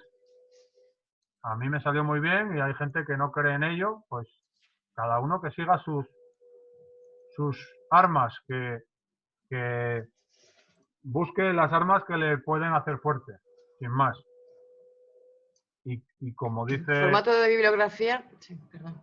No, que Carlos Eviaza, que es otro de los socios, dice en una de las charlas para la oposición, que no sé si fue una de las presentaciones de la academia, remarca tu marca como opositor.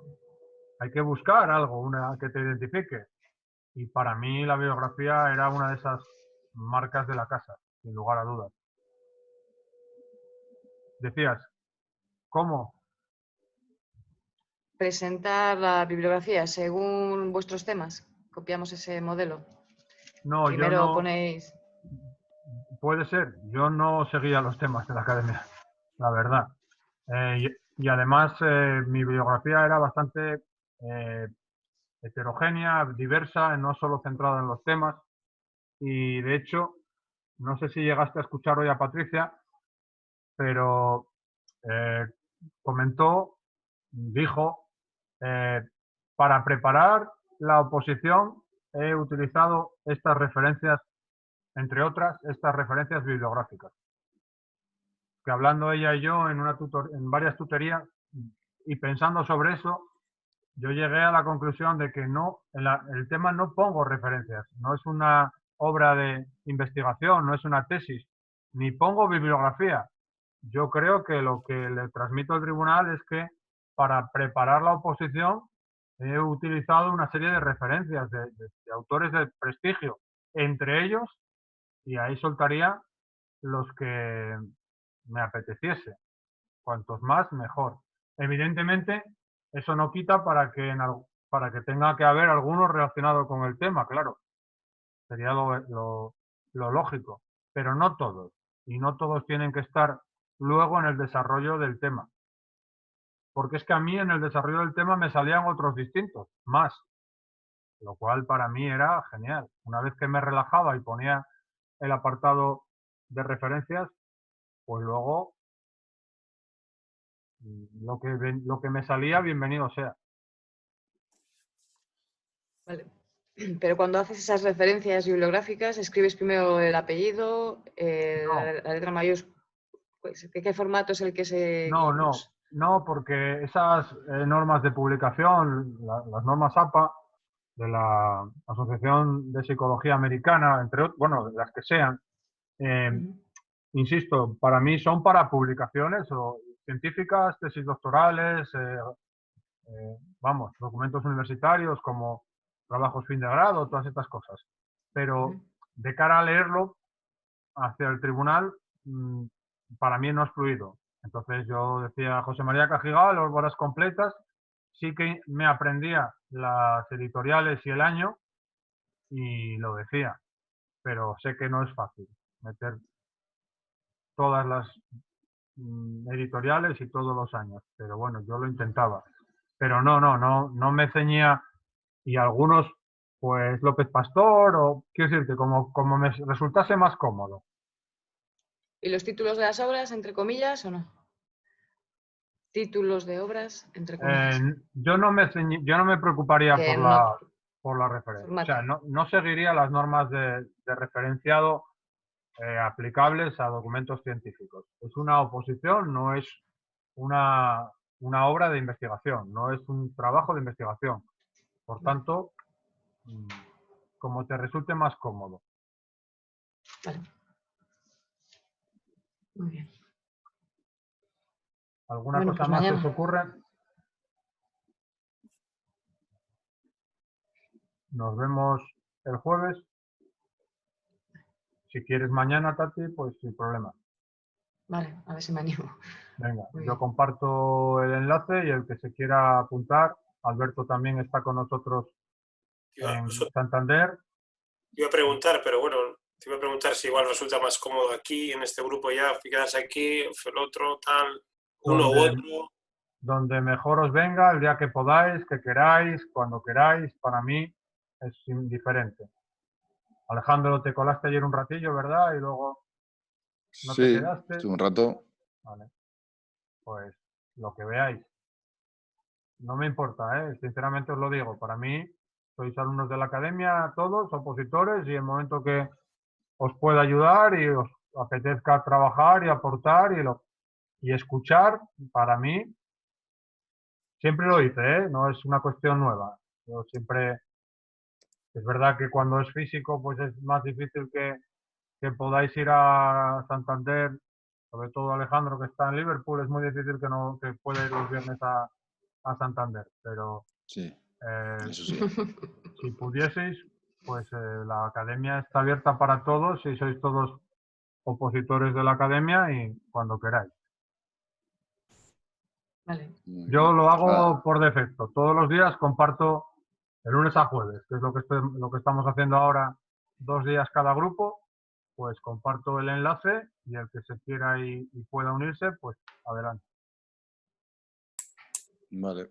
No hay problema de espacio en estas clases. No, creo que en esto de Zoom entran hasta 100 y además que la calidad de vídeo no es el mismo que Hangouts y la verdad es que va bastante bien.